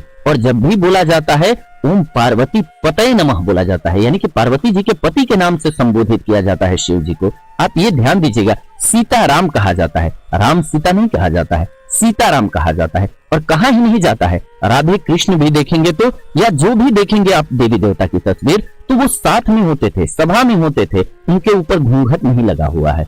तो ये बात प्रदर्शित करती है कि उस समय में, ये काल में ये चीजें नहीं थी। उस समय पर अर्थ से लेकर के हमारी देवी माता लक्ष्मी जी के पास अर्थ है और कमांड होता था, वो युद्ध लड़ती थी। जैसे कि यहाँ पर आप देखे भी हैं कि उसका उदाहरण है हमारी इस युग में भी, पीछे महारानी लक्ष्मीबाई जी, ऐसे कितनी ही वीरांगनाएं योद्धा हुई हैं। लेकिन बीच में समय काल खंड के अनुसार चीजें चेंज होती हैं, स्थिति के अनुसार चीजें चेंज होती हैं। तो जब विदेशी आक्रांताओं ने हमला किया और इसके बाद वो बर्बरता करते थे, हमला करने के बाद पुरुषों का अगर युद्ध में, अब सनातन धर्म का क्या एक रहा है कि जिसको भी हराया तो बस उसे हराया, उसके राज्य पाट को किसी और को सौंपा या ले लिया, दैट्स इट, यहीं पर हो जाता था। माताओं बहनों के साथ मिसबिहेव नहीं होता था। लेकिन जब भी विदेशी आक्रांताओं ने किया तो वो पुरुषों को हराने के बाद माताओं बहनों के साथ बहुत मिसबिहेव करते थे। इसीलिए जौहर जैसा प्रचलन भी चला था, जिसे सती प्रथा कहते हैं। ये दरअसल सती प्रथा भी वहीं से स्टार्ट हुआ, क्योंकि इनको लगता था कि अब जब पुरुष मारे गए और स्त्रियां जो लड़ने में सक्षम अब नहीं थी उनसे, क्योंकि पुरुष हार गए थे, तो इसलिए वो समझती थी कि हमारे साथ ये आकर के मिसबिहेव करें, इससे अच्छा है कि जौहर कर लिया जाए। और अब आज इसकी क्या जरूरत है, उसको दूर करना भी जरूरी था, समाज से हटाना भी जरूरी था। तो कुछ नियम समाज के जो होते हैं वो समय काल के अनुसार होते हैं, परिस्थिति के अनुसार होते हैं, तो उसी के अनुसार उसका पालन किया जाना चाहिए।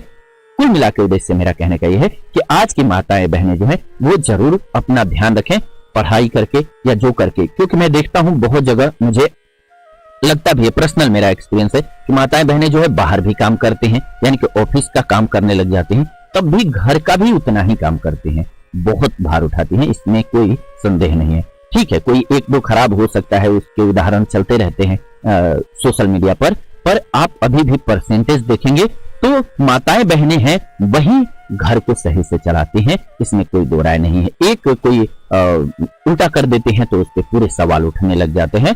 सवाल कोई गलती करे तो उठना भी चाहिए, लेकिन उस पर उठना चाहिए, ना कि पूरी स्त्री जाति पर उठना चाहिए, ये भी एक तो है। और अब हम सभी गुलाम नहीं है, ना ही विदेशी आक्रांताओं के युग में है। तो आज हमारी माताएं बहनें जो है वो सेफली स्टडी करें, अपने जीवन में आप कॉन्फिडेंट रहें, आपके पास पैसे रुपए आपके पास रहेंगे, आपके साथ कोई मिसबिहेव नहीं करेगा। और आप अगर डिपेंडेड हैं कि पति से या किसी से भी, भाई से या पापा से या ससुर से मुझे ये चीज मिलेगा, तो जो आपको देगा, मैंने पहले ही कहा आप लोगों को कि अगर आप किसी से कुछ ले रहे हो तो वो जिस दिन बंद करेगा देना, उस दिन आपको बुरा लगेगा।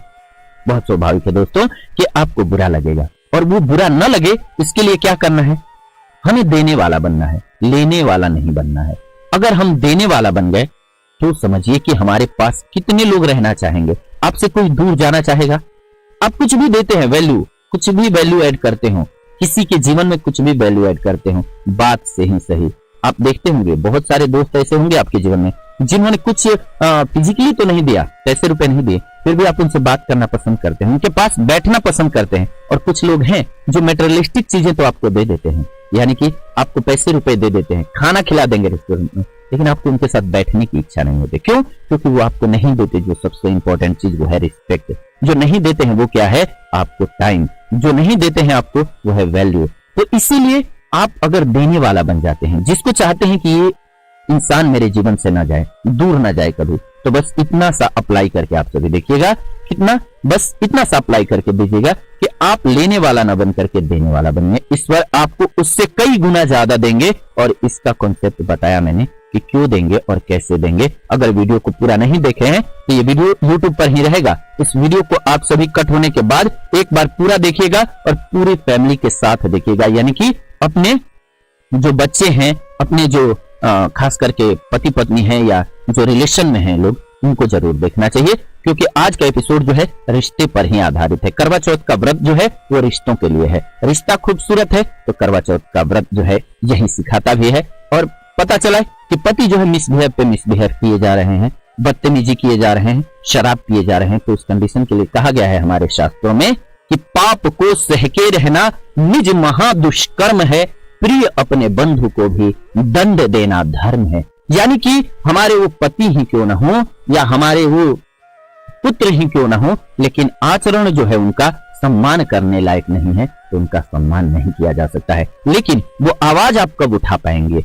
जब आप सक्षम होंगे, क्योंकि सबल सहाय सब ही, निर्बल को नाय। अगर आप सबल हैं, सक्षम हैं, तो सभी आपकी मदद करते हैं। लेकिन पवन बुझावत आग को, पवन बढ़ावत आग को दीप ही देता बुझाए। यानी कि पवन जब हवा भी चलती है तो आग कहीं लगी होगी तो उसको बढ़ा देती है, लेकिन दीपक छोटा सा होगा उसको बुझा दिया जाता है। टोटल खेल है शक्ति का। विष्णु भगवान सबसे पावरफुल है। लक्ष्मी जी कहाँ है? विष्णु भगवान के पास।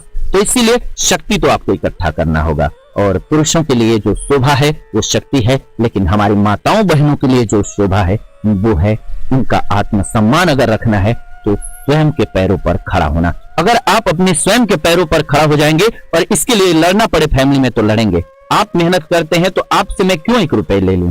नहीं, हाँ आपका ही काम करते हो, जरूरत है तो लेंगे, लेकिन सबसे पहले जरूरी है कि मैं मेहनत करूंगी और उतना कमाऊंगी जरूर, इतना अर्जित जरूर करूंगी कि मेरे आत्मसम्मान पे, मेरे मान सम्मान पे कोई चोट न पहुंचाए। और मैं चाहता हूं कि बहुत सारी हमारी माताएं बहनें जो इसमें से सुन भी रही होंगी, हो सकता है कि उनके पास आज ये लिबर्टी नहीं है, ये छूट नहीं है कि वो काम कर सके, लेकिन मैं चाहता हूं कि कम से कम अपने बच्चों में तो ये परवरिश का गुण जरूर डालिएगा, चाहे वो आपकी बेटी हो तो खास करके, कि बेटा आत्मनिर्भर बनना है। सबसे पहला काम क्या है?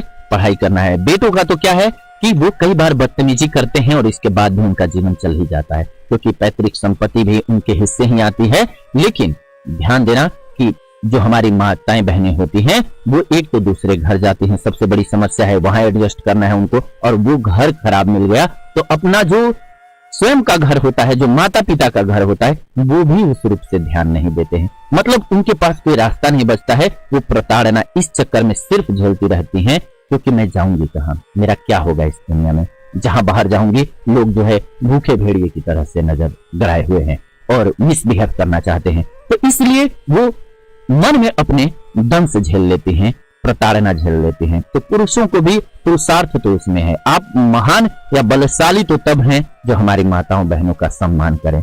देखा आपने कि प्रभु श्री रामचंद्र जी ने पूरा युद्ध किया, लंका दहन कर डाला, और लोक लीला है। बहुत सारी चीजों को लेकर करके लोगों के मन में भ्रांतियां भी है, वो भी आप सवाल कीजिएगा तो दूर करेंगे। जैसे कि सीता जी का वन में जाना, इसको लेकर के बहुत सारे लोगों के मन में संदेह है और सवाल है। देखिए, भगवान राम के इस सवाल का भी जवाब आप सभी को जरूर देंगे। अगर आप कमेंट करेंगे तो इस पर भी पूरा एक एपिसोड बनाएंगे कि ये क्या चीजें हैं। लेकिन जो हम बात कर रहे हैं वो कर रहे हैं कि कैसे सम्मान करना चाहिए। आप देखिए कैसे सम्मान कर रही हैं सीता जी राम जी के डिसीजन का, और राम जी कर रहे हैं सीता जी के डिसीजन का। दोनों एक दूसरे का सम्मान कर रहे हैं। अब चूंकि प्रजा पालक वो हो गए हैं तो प्रजा का ख्याल रखना आपके ऊपर अगर लाखों लोगों की जिम्मेदारी आ जाती है तो उस व्यक्ति का जीवन जो है वो सामाजिक हो जाता है, उसका दायित्व हो जाता है वो पूरे समाज का ध्यान रखे। जिसको समाज पूजने लगता है उसको जो स्वार्थ होता है, स्व अर्थ होता है, उसको छोड़ना ही पड़ता है। और इसीलिए हमारे धर्म ग्रंथों में देखेंगे तो आज ये भी जान लीजिए आप सभी कि जीवन में कब कहां क्या स्थिति है और हमारे जीवन का उद्देश्य क्या है। रिश्तों को सही रखने के लिए इन बातों को समझना जरूरी है। हमारे जीवन में रिश्तों का ही आज त्योहार है। आज जो करवा चौथ का व्रत है ये रिश्तों को समझने का ही त्योहार है। इसीलिए आप सभी को मैं रिश्तों पर ही चर्चा करके बता रहा हूं कि रिश्तों को कैसे सही रख सकते हैं। ये पूरा का पूरा एपिसोड जो है वो इसी बात पर आधारित है कि हम अपने रिश्तों को कैसे समझें। एक स्टडी के अनुसार ऑक्सफोर्ड यूनिवर्सिटी के या और भी किसी कई पत्रिकाओं ने किया है प्रकाशित उसको, कि स्टडी हुई, उसमें कहा गया कि बहुत सारे लोगों को देखा गया उनके पास पैसे रुपए बहुत हैं, वैभव बहुत है, लेकिन उन्होंने अपने जीवन को निराशा में ही दिया, बहुत परेशानी में कष्ट में दिया। लेकिन जिनके रिश्ते खूबसूरत होते हैं वो अपने जीवन को इतना खूबसूरत जिए हैं, उन्होंने अपने जीवन को इतना खूबसूरत एंजॉय किया है एंड टाइम पर कि उनको मरते टाइम भी कोई गम नहीं है, जिनके रिश्ते खूबसूरत है। इसीलिए कहा जाता है, लेकिन हम सभी इसको उल्टा कर लेते हैं। और सच्चाई तो यही है कि आप खाने पीने के अलावा, शरीर को स्वस्थ रखने के अलावा बाकी जो भी चीजें सोचते हैं और इसके लिए खुद को टॉर्चर करते हैं वो टॉर्चर ही कहलाएगा। ये नहीं है कि आप बहुत बड़ी मुसीबत में आप पर कोई कट्टा भिड़ा दे, बंदूक भिड़ा दे, चाकू भिड़ा दे तो ही आप परेशान हैं, बल्कि आप परेशान तो खुद से भी होते हैं। अगर आपके पास स्वयं के लिए गाड़ी छोटी सी है या घर है और आप देखते हैं कि नहीं मेरे पास इतनी बड़ी गाड़ी हो जानी चाहिए और इसके लिए आप खुद को टॉर्चर कर रहे हैं, देखने तक सही है, आपका उद्देश्य होना चाहिए कि मुझे इतना कमाना है, इतना ये गहने होने चाहिए मेरे पास, लेकिन इसके लिए खुद को टॉर्चर करने लग जाना या बेच देना, किसी ऐसे के पास नौकरी करने लग जाना जो कि उसको डिजर्व नहीं करता है, जिसकी बात मुझसे सुननी नहीं चाहिए, जो अज्ञानी है, वो अभद्रता का व्यवहार कर रहा है मेरे साथ, पर मैं झेलता हूं। क्यों? क्योंकि वो बॉस है, नौकरी है। मैं देखता हूं कि मेरा ये EMI चुकेगा नहीं, मेरा ये जो है ये गहना नहीं लिया जाएगा। गहना जो है वो लग्जरी है, आत्मसम्मान से ऊपर नहीं आता है। तो इस कड़ी को समझ लेते हैं। थोड़ा सा आप सभी जुड़े हुए हैं, मुझे अच्छा लग रहा है बहुत, तो आप सभी को ये बातें बताने में भी अच्छा लग रहा है। आप सभी से दिल से रिक्वेस्ट करूंगा कि आप सभी को अच्छा लग रहा है तो प्लीज वीडियो को एक बार लाइक कर दीजिए और चैनल पर नए आए हैं तो सब्सक्राइब करिएगा जरूर चैनल को, क्योंकि ऐसी नई जानकारी हम आपके लिए लेकर के आते रहते हैं। और श्री गणेशाय नमः कमेंट में लिख दीजिए, ओम नमः शिवाय लिख दीजिए। चलिए हम बात कर रहे हैं जीवन का पहला स्तर का जीवन होता है। देखिए 3 स्तर तक जो लोग रहते हैं, 5 स्तर में मैं बताऊंगा, 3 स्तर तक जो लोग रहते हैं वो लोग जीवन में, समझिएगा दोस्तों, कहां रहते हैं, वो लोग जीवन में रहते हैं, जो 3 स्तर तक लोग रहेंगे मैं बताऊंगा अभी, तो वो समझिए जानवर में, पशुओं में और हमारे जीवन में कोई खास अंतर नहीं होगा। और वो कोई भी हो सकता है, वो हमारे आसपास भी हो सकता है, वो हमारे फैमिली में भी हो सकता है, हमारा पार्टनर भी हो सकता है, कि हो सकता है कि वो पशु का ही जीवन जी रहे हो। तो जीवन के स्तर को कैसे ऊंचा उठाएंगे और कैसे हम सभी ये जो दुख है अपना इसको दूर कर सकेंगे, मन जो परेशान रहता है, अशांत रहता है, इसको दूर कर सकेंगे। इसीलिए हमारे हिंदू धर्म में अवस्थाएं बताई गई हैं, 4 अवस्थाएं हैं, उस पर चर्चा करेंगे किसी और दिन, क्योंकि ये बहुत बड़ा सब्जेक्ट है। जो रिश्तों को समझना है ये बहुत बड़ा सब्जेक्ट है। अभी फिलहाल समझते हैं कि कौन से तीन लोग हैं। तो पहले स्तर पे आता है शारीरिक जरूरतें, जैसे कि सांस लेना, जैसे कि खाना खाना, पानी पीना। इसको कोई रोक नहीं सकता। और इसका उदाहरण कोई झूठ बोलता है, कहता है कि मेरे लिए फैमिली फर्स्ट है, तो आप इसको इससे समझ लीजिए। आपको इसलिए ये बात निकलती है कि फैमिली पहले है, क्योंकि आपका पेट भरा हुआ है, आपको हवा मिल रही है, आपको पानी शुद्ध मिल रहा है, इसलिए आपके मन से ये बात निकल जाती है। नहीं तो देखिएगा वो भी एक माँ ही है जो अपने बच्चे को 2 साल, 5 साल की, 7 साल की उम्र में दुकान पर लगा देती है, काम पर लगा देते हैं। क्या लगता है आपको? उनकी इच्छा होती होगी बहुत, लेकिन भूख ऐसी चीज है शरीर के जो कि आपको ये करा करके ही रहती है। जब आप उस स्थिति में आ जाइएगा कि आपके पास खाना नहीं है, तो आप पहले पायदान पर हैं। और ये काम ध्यान रखिएगा जानवर भी करता है, वो दूसरों को मार करके भी खाता है। तो जानवर में और हमारे में कोई खास अंतर उस पायदान पे है तो नहीं है। दूसरा पायदान कौन सा है? सुरक्षा। दूसरे में सुरक्षा देखता है आदमी, वो चाहे LIC हो, चाहे घर बनाना हो, ये सारी चीजें सुरक्षा में आती हैं दोस्तों।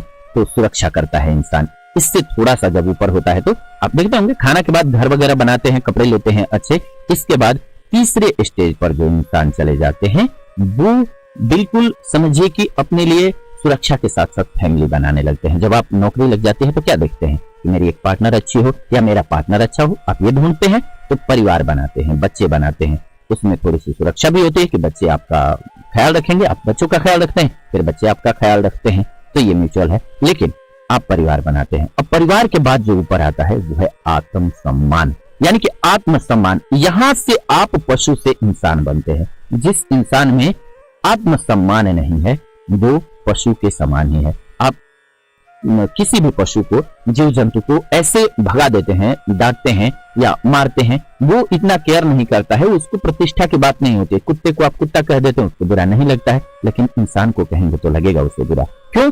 जब ये आपको आत्मसम्मान समझ आता है कि कोई मुझे बदतमीजी से बात करता है, मुझे इससे बात नहीं करनी है। और ये गुरूर कब आप में आएगा? गुरूर नहीं कहेंगे, ये सम्मान कब आप में आएगा? आत्मसम्मान कब जब देगा? जब आप खुद को सक्षम बनाएंगे। इसीलिए मैं कह रहा हूं कि आप जो है, खास करके हमारे बहन बेटियां, माताएं बहनें जो है, सक्षम बनने पर जरूर ध्यान दें। कैसे भी अपने लिए मेहनत करके, लड़ करके इनकम का साधन तो बनाना है। इसके लिए किसी को भी बुरा लगे तो भी उससे फाइट करना है कि मैं कुछ और थोड़ी कर रही हूं, मैं सिर्फ इतना मांग रही हूं कि मुझे अपने लिए काम करना है, मेरा आत्मसम्मान मुझे चाहिए। मुझे आप कैसे भी बोलेंगे और मैं रिएक्ट न कर पाऊं, ये नहीं होने वाला।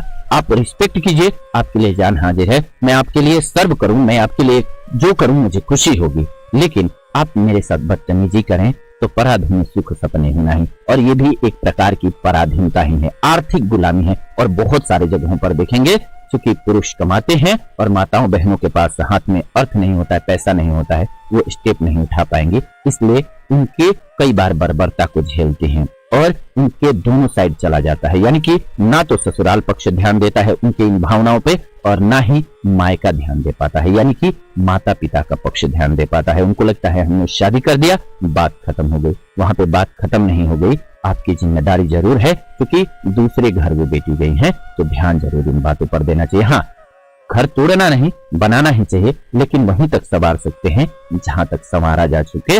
और इसके लिए आत्मसम्मान जरूरी है। और ये जो तीसरा जो मैंने बताया, तीसरे के बाद चौथा स्टेप है, वो है आत्मसम्मान। अगर आप में आत्मसम्मान जग गया तो आप समझिए इंसान है। और अगर आप में आत्मसम्मान नहीं है तो आप इंसान नहीं, बल्कि यहां तक आप एक जानवर का ही जीवन जी रहे हैं। आप में और एक तो इस पृथ्वी पर घूमने वाले पशु में कोई खास अंतर नहीं है। बुरा लग सकता है लेकिन सच्चाई तो यही है कि हम में, मैं खुद को भी कहूं तो, और उस पशु में कोई फर्क नहीं है जब तक कि आत्मसम्मान की भावना मेरे अंदर ना आ जाए। अब दोस्तों देखिएगा, बहुत सारे लोग वहां से पतन पर भी आते हैं, गिरते भी हैं, लेकिन उससे ऊंची जो चीज है उसकी भी चर्चा थोड़ी सी कर लेते हैं। वहां तक बहुत कम लोग पहुंच पाते हैं और उसी को हमारा हिंदू धर्म जो है, शास्त्र वो कहता है चौथी अवस्था में करना चाहिए। वो क्या है दोस्तों? तो वो है मोक्ष और मुक्ति और सोसाइटी को सर्व करना। सोसाइटी को सर्व करना यानी कि आत्मसम्मान तो आप कर ही रहे हैं, अब खुद का भी सम्मान करने लगते हैं कि मुझे इस प्रकृति ने जन्म दिया है, इस प्रकृति की वजह से मैं यहाँ पर जी पाया हूँ, हवा लिया है, पानी लिया है, खाना लिया है, इस प्रकृति से मैंने बहुत कुछ लिया है। अब इस प्रकृति को दे करके जाना है। चौथी अवस्था में ये काम करना होता है। क्यों चौथी अवस्था में करना होता है ये भी समझ लेते हैं अब इस बात को बहुत अच्छे से। आप अच्छा सुन रहे हैं इसलिए आप सभी को बातें अच्छी लग रही, इसलिए मैं बताता जा रहा हूं रिश्तों को समझने के लिए। देखिएगा, एक बहुत ही सुंदर कॉन्सेप्ट है जिसको कि आज आप निभा रहे हैं, वो है विवाह। विवाह देखिए, विवाह को लोग देखते हैं क्या कि वो दूल्हे के लिए बजता है या दुल्हन के लिए बजता है, जो बाजा बजता है उस दिन वो सारा उनके लिए बजता है, पर सच्चाई तो ये नहीं है। अब आपके मन में आ रहा होगा कि मैं ये क्या कह रहा हूं। चलिए आज हमारे यानी कि मेरे नजरिए से मैं आप सभी के लिए सोनू तिवारी ये एपिसोड लेकर के आया हूं, तो आप सभी को बता रहा हूं कि ये मेरे नजरिए से आज दर्शन कीजिए कि शादी का कॉन्सेप्ट हम लोग भूल के गए हैं। क्या है ये? करवा चौथ तो आप मना रहे हैं लेकिन पता तो होना चाहिए कि ये है क्या। दरअसल हमारे पेरेंट्स जो हैं उनकी जिम्मेदारी, जब आप पेरेंट्स बनते हैं तो उनकी जिम्मेदारी, आज आपकी भी जिम्मेदारी है, आप शादीशुदा है तो आपकी भी जिम्मेदारी ये है। क्या जिम्मेदारी है? तो आप बच्चा पैदा करते हैं, सृष्टि ने आपको पावर दिया है कि आप दोनों मिलते हैं, एक बच्चा होता है। उस बच्चे को जन्म संस्कार से लेकर के, आप जानते होंगे 16 संस्कार होते हैं हमारे हिंदू धर्म में। उन संस्कारों के भी बारे में कहिएगा तो वीडियो बना देंगे। एक एक इतना गहरा टॉपिक है कि आप सभी जुड़े रहेंगे तो मैं आप सभी को बताता जाऊंगा। लेकिन अभी जहां पर हमारा फोकस है वहां पर चलते हैं। आप बहुत देर से सुन रहे हैं, फ्रेंड्स एक बार कमेंट में लिख दीजिए श्री गणेशाय नमः। मैं चाहता हूं आप सभी हमारे साथ जुड़े हुए हैं तो हमें पता भी चलता रहे कि आप सभी जुड़े हुए हैं। वीडियो को लाइक भी कीजिए जरूर और श्री गणेशाय नमः लिखिए फटाफट आप सभी। चलिए आगे बढ़ते हैं और जानते हैं हमारे, उम्मीद करते हैं, मैं उम्मीद करता हूं जरूर, इतना तो उम्मीद आप सभी से कर ही सकता हूं कि आप सभी मेरी बात जरूर इतनी सी मानेंगे कि श्री गणेशाय नमः कमेंट में लिखेंगे। लेकिन फोकस बातों पर रखिए। अब क्या होता है कि पिता जैसे ही आप बनते हैं तो आपने एक प्रकृति का ऋण चुका दिया। प्रकृति का ऋण हम पर क्या है? हम इस प्रकृति से हवा ले रहे हैं, पानी ले रहे हैं और सारी चीजें ले रहे हैं। वैसे ही पिता पर भी ऋण होता है। किसका? पुत्र का। पुत्र को जन्म दिया तो उसका पालन पोषण से लेकर के, नामकरण से लेकर के, जब आप शादी कर देते हो तब जाकर के आप उस ऋण से मुक्त होते हो। कैसे? ये समझिएगा, जिस दिन शादी होती है आप ध्यान दीजिएगा क्या क्या दिया जाता है। नवविवाहित जोड़े को जैसा आपका सामर्थ्य होता है, यानी कि जितना आपके पास पैसा होता है उसी के अनुसार देखिएगा दोस्तों, एक सुई धागा से लेकर के, जिसको दहेज कहते हैं। लेकिन वो है क्या? दो फैमिली को मिल करके दहेज जैसा वो प्रताड़ना तब बन जाता है जाकर के जब ये कॉन्सेप्ट आ जाता है वहां पर कि मांग करके मारने लग जाते हैं लोग। वहां पर ये दिक्कत हो जाती है। नहीं तो स्वेच्छा से कॉन्सेप्ट क्या है, वो कितना खूबसूरत बना हुआ है कॉन्सेप्ट। क्योंकि अब यहाँ पर क्या है, बेटी जो है पिताजी के भी घर हिस्सा लेंगे और जाकर के ससुराल में भी उनका हिस्सा होगा, उनके पति का। तो दो जगह हिस्सा होगा तो वो कहां पर काम कर पाएंगे? जमीन का ही बात रहता था तो वो लड़ाई कॉन्फ्लिक्ट हो जाएगा। इसको कितना खूबसूरती से उन लोगों ने पिरोया था कि उसी के बदले कोई भी अपनी बेटी को अपने से कमजोर घर में शादी करना पहले नहीं चाहता था। आज का तो बहुत सारे लोग हैं, अलग अलग प्रकार के लोग हैं, उसकी बात नहीं कर सकता, लेकिन ये कॉन्सेप्ट आज का नहीं है, बहुत पहले से है शादी का। अब समझेंगे कि होता क्या है। जैसे ही आप बच्चे का शादी करते हैं तो ध्यान दीजिएगा कि A to Z सामान दिया जाता है, यानी कि बिस्तर से लेकर के, बर्तन से लेकर के, पैसे रुपए से लेकर के हर चीज दिया जाता है। इसका मतलब क्या है? इसका मतलब क्या है दोस्तों? तो समझिएगा, पिता और माता उस दिन उरीण हो जाते हैं। उरीण होना मतलब समझते होंगे, कहते हैं कि बेटी का शादी कर दिया, बच्चे का शादी कर दिया, बेटे का शादी कर दिया, अब सबकी शादी होगी, अब चलेंगे गंगा नहाने, यानी कि फोर्थ अवस्था शुरू होती है दोस्तों। वहां से उनकी जर्नी क्या है और हमारी जर्नी क्या है ये समझ लीजिएगा। और शादी हो गया तो वहां से जर्नी क्या है कि आपको A to Z चीजें दे दी गई, श्रृंगार से लेकर के, आपको घर से लेकर के, व्यवस्था से लेकर के, उनके पास जितना सामर्थ्य था, आपके माता पिता जितने भी सामर्थ्यवान थे, कोई बहुत बड़ा होता है तो उस लेवल का देता है, जो बीच नीचे होता है, बीच में होता है, उसके अनुसार देता है, आपको दे दी गई। अब इसको मेंटेन करना और इसको आगे लेकर के चलना ये आपकी जिम्मेदारी हो गई। यानी कि पैसे रुपए से लेकर के ए टू जेड चीजें दी गई हैं, ये जिम्मेदारी किसकी हो गई? आपकी जिम्मेदारी हो गई कि अब इतना आपको मेंटेन करना है। और यहीं पर नहीं समझ पाते हैं पति पत्नी तो दिक्कत होती है। आप उसके बाद भी माता पिता से चाहते हैं कि मिलते रहे, उन्होंने शादी कर दिया मतलब कि वो ऋण हो गए, वो ऋण मुक्त हो गए। अब आपकी जिम्मेदारी है, आप युवा हैं, अब आप 20 से 25 साल तक सर्व करेंगे, बच्चा करेंगे, उसको पालन करेंगे। और पिताजी का वहां पर काम क्या हो जाता है? चौथा अवस्था जो कहते हैं, और जो सर्वश्रेष्ठ चीज कहा मैंने कि किसी भी जीवन के लिए सर्वोच्च चीज क्या होना चाहिए, वो सवाल किया गया ईश्वर से कि सर्वोच्च चीज क्या होना चाहिए, तो वो क्या है? अब समझते हैं इस बात को, आपको समझने में मजा आएगा। आपको कैसा लग रहा है एपिसोड जरूर कमेंट करके बताइए। मुझे अच्छा लगेगा कि आप सभी कमेंट कर रहे हैं और आप सभी सुन रहे हैं, जुड़े हुए हैं इतने लोग, तो उम्मीद करते हैं कि आपको अच्छा लग रहा है। लेकिन आप साथ में बताते भी चले तो मुझे और अच्छा लगेगा। अच्छा ये भी लगेगा कि हमारा एक संवाद हो रहा है, मैं एक साइड से खुद ही नहीं बात कर रहा हूं बल्कि आप सब भी हमारे साथ जुड़े हुए हैं। तो जो उद्देश्य, अल्टीमेट उद्देश्य है हमारे जीवन का, वो उद्देश्य ये है कि हमें सोसाइटी को सर्व करना चाहिए। सोसाइटी को सर्व कैसे करना चाहिए? फॉर एग्जाम्पल आप देखिए, इतने सारे लोग हैं, अगर थॉमस एडिसन ने बल्ब का आविष्कार नहीं किया तो बल्ब का आविष्कार नहीं होता तो हम लोग आज तक अंधेरे में होते। लेकिन उन्होंने जब मानव जीवन में लिया जन्म तो उन्होंने वो किया। अब ये जरूरी नहीं है कि सभी लोग इतने ही लेवल का काम कर पाए, लेकिन आप आसपास के सोसाइटी को, बहुत सारे लोगों ने देखा होगा कि पौधा ही लगाया है, पौधा लगाए हैं, यही बड़ी बात होती है। सोसाइटी के लिए आप पौधा लगा देते हैं, वो भी बहुत बड़ी बात हो जाती है। पौधा लगाना चाहिए आप सभी को। और जो भी है, आप सोसाइटी के लिए जो चीज सर्व कर सकते हैं, अपने को कभी भी छोटा मत आकिए मित्रों। जो भी सोसाइटी को, चौथी अवस्था में क्या करना है होता है, आपको जीवन सर्वोच्च बनाना है। तो बच्चे का शादी किया, इसके बाद इसीलिए कहा जाता है कि मोह माया में नहीं फंस के चले हम गंगा नहाने। इसका मतलब क्या होता है? कभी सोचा है आपने कि ये क्यों कहा जाता रहा है? ये कहा इसीलिए जाता रहा है कि उसके बाद से गाइड की जरूरत पड़ेगी, बच्चों को करेंगे, गाइड की जरूरत पड़ेंगे। और एक बात जान लीजिएगा, ये बहुत मिसकॉन्सेप्ट है लोगों के माइंड में कि बच्चे के लिए मैं ये ऐसा कर दूंगा, ये चीजें अर्जित कर दूंगा तो अच्छा हो जाएगा। पूत कपूत तो क्या धन संचय, पूत सपूत तो क्या धन संचय। आप ये बात को मानते होंगे या नहीं मानते होंगे, अभी सुनिए ध्यान से, आपको समझ भी आ जाएगा। अगर आपका पुत्र जो है वो बहुत ही संस्कारवान ज्ञानवान है तो आपको क्या दिक्कत है? आपने कम पैसे दिए होंगे और संस्कार और ज्ञान अच्छा दे दिया है तो वो पैसे तो कमा करके भर देगा और आपकी सेवा भी कर देगा। लेकिन पूत कपूत तो का धन संचय, कपूत का मतलब क्या है? जुए की आदत लग गई है, शराब की लत लग गई है और भी व्यसन आ गए हैं उसमें। आप कितना धन देंगे जो कि वो आपकी सेवा करेगा और वो नहीं उड़ा पाएगा? तो सबसे महत्वपूर्ण चीज जो है वो क्या करना चाहिए? बच्चे का एजुकेशन देने तक, शादी कर देने तक जिम्मेदारी है, लेकिन उसके बाद उसको छोड़ना चाहिए। ठीक उसकी तरह, बाज की तरह, बाज की जो सुने होंगे आप कि ऊपर ले जाती है बाजिन और ऊपर से छोड़ देती है बच्चे को, हवा में तैरो, तब वो बादल को चीर करके भी कई बार बारिश आती है तो ऊपर निकल जाता है। इसका उदाहरण एक और समाज से भी ले सकते हैं, हमारे आसपास भी उदाहरण है। आप देखते होंगे मारवाड़ी जो एक जाति है वो बहुत ही सशक्त जाति है, यानी कि समृद्ध जाति है। आखिर कैसे हुआ? तो राजस्थान में दो तरह के भूभाग हैं, देखेंगे तो एक साइड में वर्षा होती है, एक साइड में वर्षा नहीं होती है। जिस साइड में नहीं होती थी वर्षा, वहां पर कोई धंधा भी नहीं था, कोई कृषि भी नहीं थी, तो उनके पास कोई काम नहीं था। वो सोचने पे मजबूर हुए कि क्या करें। कई बार जो होती है मुश्किलें, वो आपको आगे बढ़ाने के लिए होती हैं। मुश्किलें जो होती हैं वो आपको निखारती हैं, तराशती हैं मित्रों।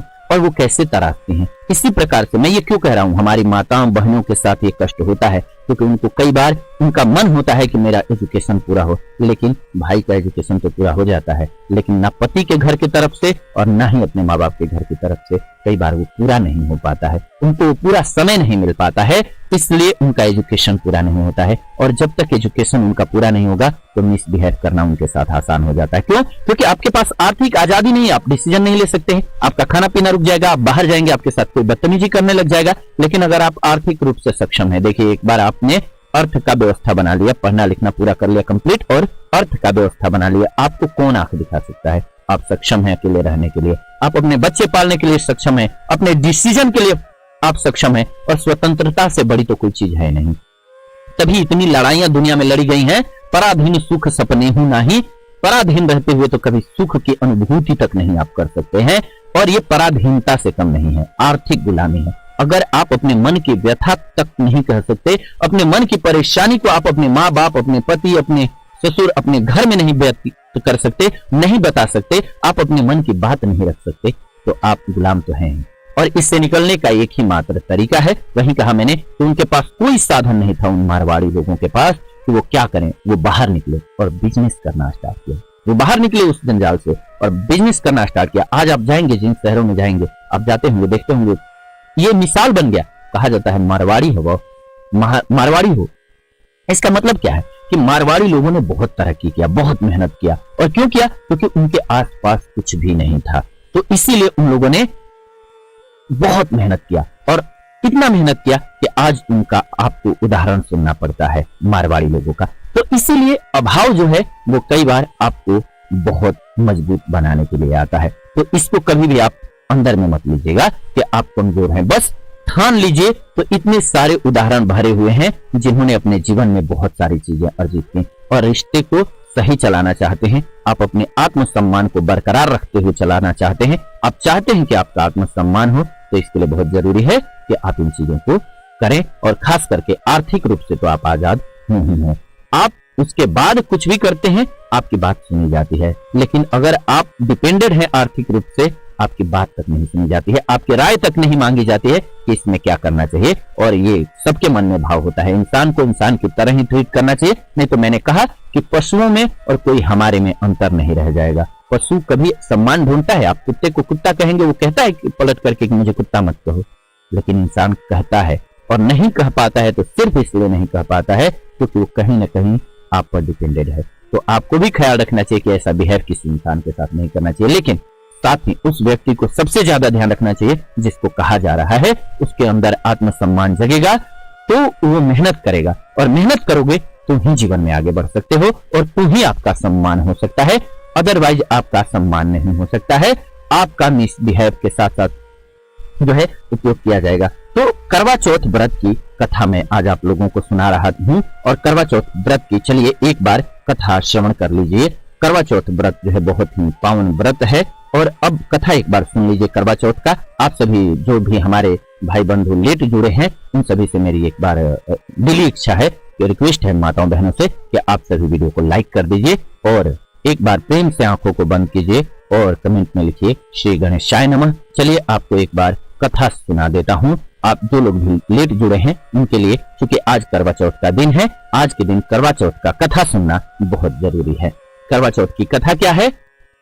हो सकता है कि आप में से हमारे बहुत भाई बहन सुने होंगे, मैंने शुरू में भी स्टार्टिंग में भी सुनाया, लेकिन करवा चौथ की कथा एक बार इसलिए सुना रहा हूँ क्योंकि आज करवा चौथ का दिन है। हमारे भाई बंधु बहुत सारे जो हैं लेट जुड़े हैं हमसे, और जो लोग भी लेट जुड़े हैं उनको कथा सुनना चाहिए, क्योंकि आज का दिन जो है कथा सुनने से बहुत अच्छा रहता है और हमारे रिश्ते प्रगाढ़ होते हैं, हमारे रिश्ते में आने वाली दिक्कत दूर हो जाती है और हमारा रिश्ता सुचारू रूप से सही चलता है। बहुत समय पहले की बात है, एक साहूकार के 7 बेटे और उनकी एक बहन थी जिनका नाम था करवा। जी हाँ, उन्हीं के नाम पर ये त्योहार भी पड़ा है, करवा चौथ। सभी 7 भाई अपनी बहन से बहुत प्यार करते थे, यहाँ तक कि वो पहले उसे खाना खिलाते थे और बाद में खुद खाते थे। यानी कि इतना प्रेम बहुत सारे भाई बहन को देखे होंगे आप, होता है उनमें कि वो पहले खाना खिलाते हैं, बहन को बहुत प्यार करते हैं। एक बार उनकी बहन ससुराल से मायके आई हुई थी। शाम को भाई जब अपना व्यापार व्यवसाय बंद करके घर आए तो देखा उनकी बहन बहुत व्याकुल थी। सभी भाई खाना खाने बैठे और अपनी बहन से भी खाने का आग्रह करने लगे, लेकिन बहन ने बताया कि उसका आज करवा चौथ का निर्जल व्रत है और वह खाना सिर्फ चंद्रमा को देख करके, उन्हें अर्घ दे करके ही खा सकती है, क्योंकि चंद्रमा अभी तक नहीं निकले हैं, इसीलिए वो भूखी प्यासी व्याकुल बैठी हुई है, उसको प्यास लगी हुई है। सबसे छोटे भाई को अपनी बहन की हालत देखी नहीं गई, क्योंकि वो उससे बहुत प्यार करते थे। दूर पीपल के पेड़ पर गए और एक दीपक जला करके वहां पर चलनी की ओट में रख दिए। दूर से देखने पर ऐसा लग रहा था जैसे कि चतुर्थी का चांद उदित हुआ हो। उसके बाद भाई अपनी बहन को बताते हैं कि चांद निकल आया है, तुम उन्हें अर्घ देने के बाद भोजन कर सकती हो। एक बार आप सभी प्रेम से कमेंट में श्री गणेशाय नमः लिख दीजिए। आप सभी जुड़े हुए हैं तो कथा सुनते सुनते सोना नहीं है, कथा सुनना है तो जागृत भी रहना है, क्योंकि कथा का तभी आनंद है और तभी लाभ है तो एक बार प्रेम से गणेश जी का नाम लीजिए, चूंकि गणेश जी का आज का दिन है। चलिए आप सभी प्रेम से कमेंट में श्री गणेशाय नमः जरूर लिखिए। चलिए आगे बढ़ते हैं, सुनते हैं कथा को। तुम उसे अर्घ देने के बाद भोजन कर सकती हो, छोटे भाई ने कहा। किससे? बहन से, करवा से। बहन खुशी के मारे सीढ़ियों पर चढ़ करके चांद को देखने लगी, क्योंकि उनको वो तो इंतजार में ही बैठी हुई थी कि चांद कब आएंगे। तो उन्होंने अर्घ दे करके खाना खाने के लिए जाकर के बैठने का विचार किया। तो अर्घ दी, जैसा कि आप सभी जानते हैं कि इसमें चलनी से जो है पति का फेस देखा जाता है, और उन्होंने चलनी रख दिया था दीपक के सामने। तो दीपक दिख गया था इनको और वो खाने के लिए जा रही थी। वो पहला टुकड़ा जैसे ही मुंह में डालते हैं तो उन्हें छींक आ जाती है, और छींक को शुभ नहीं माना जाता है। छींक जब भी आती है तो उसे शुभ नहीं माना जाता है। जी हाँ, छींक को शुभ नहीं माना जाता है। दूसरा टुकड़ा वो मुंह में डालते हैं, उसमें बाल निकल आता है, यानी कि दूसरा टुकड़ा जैसे ही मुंह में डालते हैं तो बाल निकल आता है। और जैसे ही तीसरा टुकड़ा मुंह में डालते हैं और उसकी कोशिश नहीं करते हैं तो उनके पास खबर आ जाती है, क्या? उनके पति का देहावसान हो गया, यानी कि पति की मृत्यु हो गई। इसमें उस बच्ची का कुछ गलती नहीं है, और ना ही उस बच्चे का भी जो भाई था उसका। लेकिन प्रकृति का नियम तो प्रकृति का नियम है, और वो ऐसा ही नियम है कि आप चाहे एक छोटा सा बच्चा हो तो, और चाहे वो बुढ़े और बुजुर्ग हो तो, या आप जवान हैं तो, गलती करेंगे तो सजा मिलेगा। छत से जो कूदेगा, छत से जो गिरेगा, वो चाहे गिरे या कूदे, और वो चाहे 90 साल का हो, चाहे 150 साल का, या फिर आज का जन्मा बच्चा, सबको एक ही रिजल्ट मिलता है। वो चोट उतनी ही पहुंचेगी जितना आपके शरीर का वजन है। जितनी तीव्र गति से नीचे जाएगा उतना ज्यादा, पैर गया तो पैर टूटेगा, हड्डी टूटेगी। यानी कि प्रकृति का लॉ जो है सबके लिए सेम है। हमारे संसार का नियम ऐसा नहीं है, इसमें देखा जाता है कौन इनोसेंट है, लेकिन प्रकृति का लॉ जो है वो सबके लिए समान है। वहीं प्रकृति का कहर टूटता है, और होता क्या है, उनके पति का देहावसान हो जाता है। क्योंकि उन्होंने चंद्रमा का दर्शन नहीं किया था व्यग्रता में। उनकी गलती नहीं, भाई ने, क्योंकि छोटे भाई को भी उसका इंटेंशन ये नहीं था कि मेरी बहन के साथ बुरा हो, लेकिन वो बहुत प्यार इतना करता था कि सोचा मेरी बहन जो है बहुत प्यासी है, इसको मैं कर देता हूं उपाय। और उन्होंने चांद का उपाय कर दिया कि दीपक रख दिया ले जा करके, और चलनी लगा दिया वहां पर, जैसा कि चांद जैसा प्रतीत होने लगा दूर। तो बहन ने वहां पर जैसे ही निवाला लगाया उनको दिक्कत हो गई। सच्चाई जानने के बाद करवा निश्चय करती हैं, जब उनको पता चलता है कि इस वजह से मेरा जो है पति का देहावसान हो गया, तो डिसाइड करती हैं कि अपने पति का अंतिम संस्कार वो नहीं होने देंगे, और अपने सतीत्व से उन्हें पुनर्जीवन दिला करके वो वापस लाएंगे, जैसा कि माता अनसुईया ने किया था, सती अनसुईया ने किया था। वो पूरे 1 साल तक अपने पति के शव के पास बैठे रहती हैं, उसकी देखभाल करती हैं, कहती हैं मेरी कोई गलती नहीं है, मैंने नहीं जाना तो मैं इन्हें नहीं जाने दूंगी। ईश्वर से वो अड़ जाते हैं, और भक्त जो हैं वो अड़ जाते हैं, प्रकृति से अड़ जाते हैं। साधु संत जो हैं वो अड़ जाते हैं, वो प्रकृति के नियम को नहीं मानते। वो कहते हैं मोह माया मोक्ष, तुम मोह दोगे मैं छोड़ दूंगा। और इसका उदाहरण दोस्तों दिखाया है, बड़े बड़े संतों ने दिखाया है। राजपाट छोड़ दिया है और बड़ी बड़ी चीजों का त्याग किया है। जंगल में जाकर के हट पे बैठे जाते थे। वो किससे लड़ते थे? बेसिकली प्रकृति के बीच, क्योंकि प्रकृति में ऐसी चीजें ईश्वर ने दी हैं कि प्रकृति चलाती है खुद को। कैसे चलाती है? तो हम सभी को जो रिश्तों में लगता है कि बच्चे बच्चियां एक उम्र के बाद 13-14 के बाद जैसे ही हमारे अंदर हार्मोनल चेंजेस होते हैं, हमें लगता है कि हम एक दूसरे के प्रति प्रेम के लिए जा रहे हैं एक दूसरे के पास, पर वो वास्तव में प्रकृति हार्मोन हमारे अंदर देती है, और हमारा विपरीत लिंग के प्रति आकर्षण बढ़ना बहुत स्वाभाविक हो जाता है। क्यों? क्योंकि प्रकृति खुद को चलाने के लिए बहुत जरूरी है कि वो आपसे क्या चाहेगी? प्रजनन हो। प्रजनन कब होगा? जब पति और पत्नी का मिलन होगा, यानी कि पुरुष और स्त्री का मिलन होगा। पति पत्नी तो हमारा कॉन्सेप्ट है, यानी कि मानव का कॉन्सेप्ट है, लेकिन स्त्री और पुरुष का समागम होगा, उसके बाद ही जन्म होगा शिशु का, और शिशु जन्म लेगा तो ही प्रकृति चलेगी। अगर शिशु जन्म ही नहीं लेंगे तो प्रकृति कैसे चल पाएगी? तो प्रकृति को खुद को मेंटेन रखना है, और इसके लिए इंसान से उसकी फाइट है, और वो अपने हिसाब से चलाती है। वो आप आसपास जाएंगे ही। इसीलिए लोग देखते होंगे कि कहते हैं कि गलत रिश्ते में आ गया, बहकावा क्यों आ गया? क्यों? क्योंकि वो प्रकृति में एक समय के बाद आपका प्रजनन करने के लिए उम्र ही आपके पास आ जाती है, शक्ति आ जाती है 13, 14, 15 के बाद। इसके बाद इसीलिए कहा जाता है 18 तक मैच्योर हो जाता है, और आपको लगभग 30, 35, 40 के बाद से बंद भी हो जाता है। तो एक लिमिट टाइम में ही आपको हार्मोनल चीजें प्रकृति देती है, जिसकी वजह से आपका आकर्षण बढ़ता है।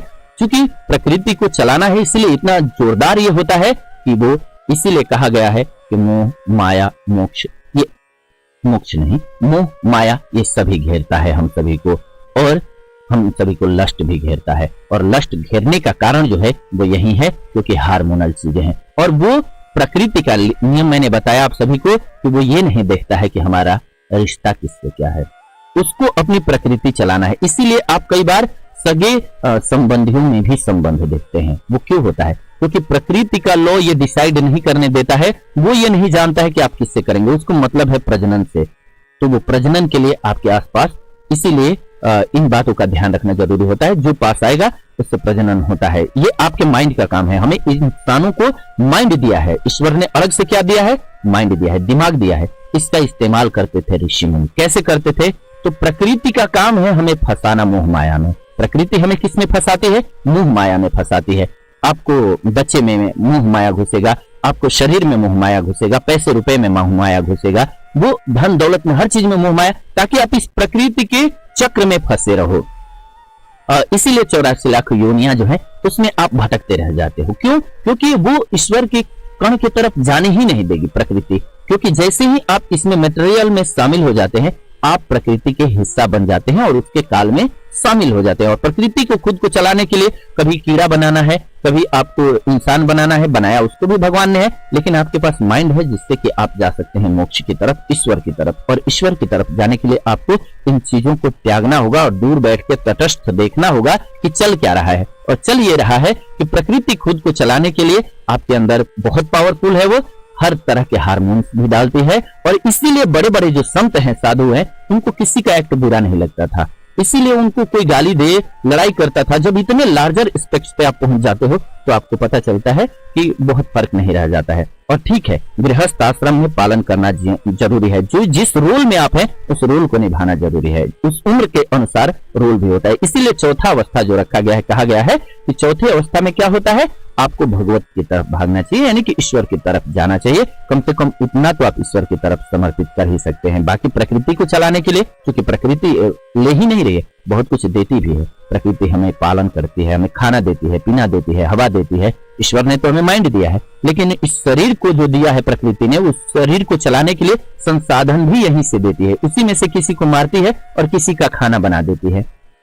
पशु जो है वो किसी को मार देते हैं। इंसान भी बहुत सारे जानवरों को मार करके खा जा रहे हैं, जबकि इनके पास और भी ऑप्शन है। लेकिन प्रकृति को तो मतलब है खुद को चलाने से। आप किसे मार के खा रहे हैं, कैसे अपना प्राण रखेंगे, कैसे उसको अगला प्रोडक्शन देंगे, यानी कि प्रजनन करेंगे, उसको उस प्रोसेस में नहीं जाना है। प्रकृति को चाहिए चलाने के लिए कि आप प्रजनन करें और मृत्यु होता रहे, और ये क्रम बरकरार रखे, उसको जिम्मेदारी दी गई है। इंसान के पास एक पावर अलग से दिया गया है। इसीलिए कहा जाता है कि मानव जन्म जो है वो अनमोल है। वो इसीलिए है क्योंकि इसके पास माइंड है, ये समझ सकता है। और उसी को बड़े बड़े ऋषि मुनि संतों ने दिखाया है। जैसे कि महात्मा बुद्ध को भी आप जानते हैं, उन्होंने पूरा राजपाट छोड़ा, पूरा सेना छोड़ा, वैभव छोड़ा, और इसके बाद जाकर के बैठ गए। और बैठते थे तो प्रकृति से हठ लगा के बैठते थे। प्रकृति कहती थी मैं तुमको भूख से प्रताड़ित कर दूंगी, तुम वापस चले जाओगे उसी मोह माया में। वो कहते थे मैं नहीं खा रहा। वो बैठ जाते थे तपस्या पे, उनके शरीर पर उगने लग जाते थे पेड़ पौधे, पानी प्यास से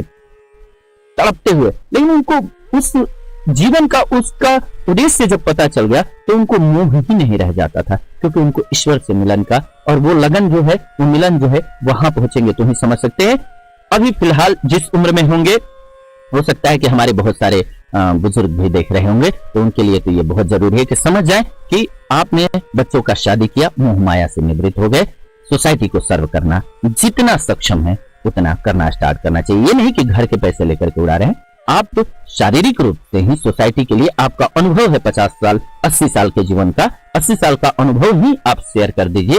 ये भी कम नहीं होता है। बहुत सारे बच्चों को जरूरत होती है आपके अनुभव की भी। अब कथा हम सुना रहे हैं आप सभी को, चूंकि करवा चौथ का, लेकिन इसी में ये जीवन का हिस्सा है, तो ये जानना भी जरूरी है। चलिए कथा को आगे बढ़ाते हैं और श्रवण करते हैं। बोलिए एक बार प्रेम से गणेश भगवान की जय। श्री गणेशाय नमः। सच्चाई जानने के बाद क्या हुआ कि करवा जो है उन्होंने निश्चय कर लिया है कि वो अपने पति को जीवित ला करके ही दम लेंगे, और वो हट पर बैठ जाते हैं। और हट से ही ये बात स्टार्ट हुई थी कि महात्मा जो है हट पर बैठ जाते हैं प्रकृति से भी। आप हम एक छोटी सी लड़ाई लड़ने में डरते हैं, और महात्मा जो है दिखाते हैं कि वो प्रकृति से भी लड़ जाते हैं। इंसान तो छोड़ दीजिए, वो प्रकृति से भी लड़ जाते हैं। इसीलिए उनको भय नहीं रह जाता, किसी से डर नहीं रह जाता है। खैर चलिए आगे बढ़ते हैं, कथा को सुनते हैं, ये सब्जेक्ट और दिन बात करेंगे। अब उसकी देखभाल करती हैं, उसके ऊपर उगने वाली सुईनुमा घास को एकत्रित करती जाती हैं। जो करवा है वो व्रत कर रही हैं तो, और 1 साल से वो व्रत कर रही हैं। जब भी चतुर्थी तिथि आती है हर महीने की, उस दिन वो व्रत रखती हैं। 1 साल बाद फिर करवा चौथ का दिन आ जाता है। उनकी सभी भाभियां करवा चौथ का व्रत रखती हैं। जब भाभियां उससे आशीर्वाद लेने आती हैं तो वो प्रत्येक भाभी से बोलती हैं, यम सुई ले लो, पिय सुई दे दो। क्या बोलती हैं? यम सुई ले लो, पिय सुई दे दो, मुझे भी अपनी जैसी सुहागिन बना दो, इस तरह आग्रह करती हैं। लेकिन हर बार भाभी उसे अगली भाभी से आग्रह करने को कह करके चली जाती हैं। 7 भाभियां हैं तो सभी क्या करती हैं, पहले आई उन्होंने भी कह दिया कि दूसरी वाली भाभी से मांग लेना ये चीज। इस प्रकार से जब 6ठे नंबर की भाभी आती है तो करवा उससे भी यही बात दोहराती है। ये भाभी उसे बताती है क्योंकि सबसे छोटे भाई की वजह से उसका व्रत टूटा था, इसीलिए उसकी पत्नी में ही शक्ति है कि वो तुम्हारे पति को दोबारा जीवित कर सकती है। इसीलिए जब वो आए तो तुम उसे पकड़ लेना, और जब तक वह तुम्हारे पति को जिंदा न कर दे उसे छोड़ना मत। ऐसा कह करके वो चली जाती हैं। सबसे अंत में छोटी भाभी आती हैं। करवा उनसे भी सुहागन बनने का आग्रह करती हैं, लेकिन वो टाल मटोल करने लगती हैं। इसे देख करके करवा उन्हें जोर से पकड़ लेते हैं और अपने सुहाग को जिंदा करने के लिए कहती हैं। भाभी उससे छुड़ाने के लिए नोचती हैं, खसोटती हैं, लेकिन करवा नहीं छोड़ती हैं।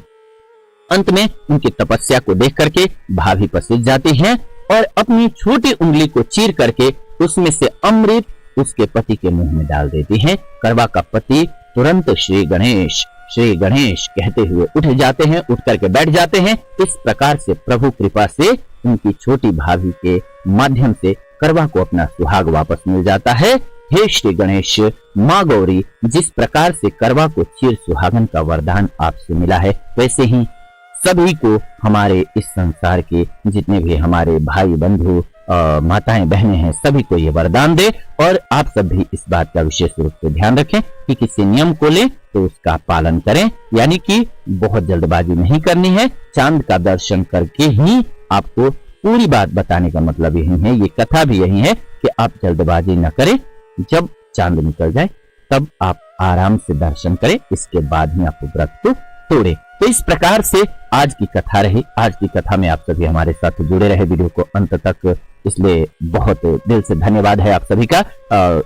आप सभी को उम्मीद है कि वीडियो पसंद आई है और कथा भी अच्छी लगी है, तो वीडियो पे एक बार लाइक जरूर कीजिए। आप सभी लाइक करके जाएंगे, मुझे खुशी मिलेगी। साथ ही साथ आप सभी से ये भी मैं आग्रह करूंगा कि श्री गणेशाय नमः कमेंट में लिखते जाइए। श्री गणेशाय नमः लिखेंगे तो मुझे खुशी मिलेगी। और आप सभी के मन में कुछ सवाल हो आगे आने वाले त्योहारों के बारे में, व्रत के बारे में, या अपने मन में कोई दुविधा है तो लिख भेजिए कमेंट्स के माध्यम से। हम कोशिश करेंगे कि आने वाले दिनों में उस पर भी एपिसोड लेकर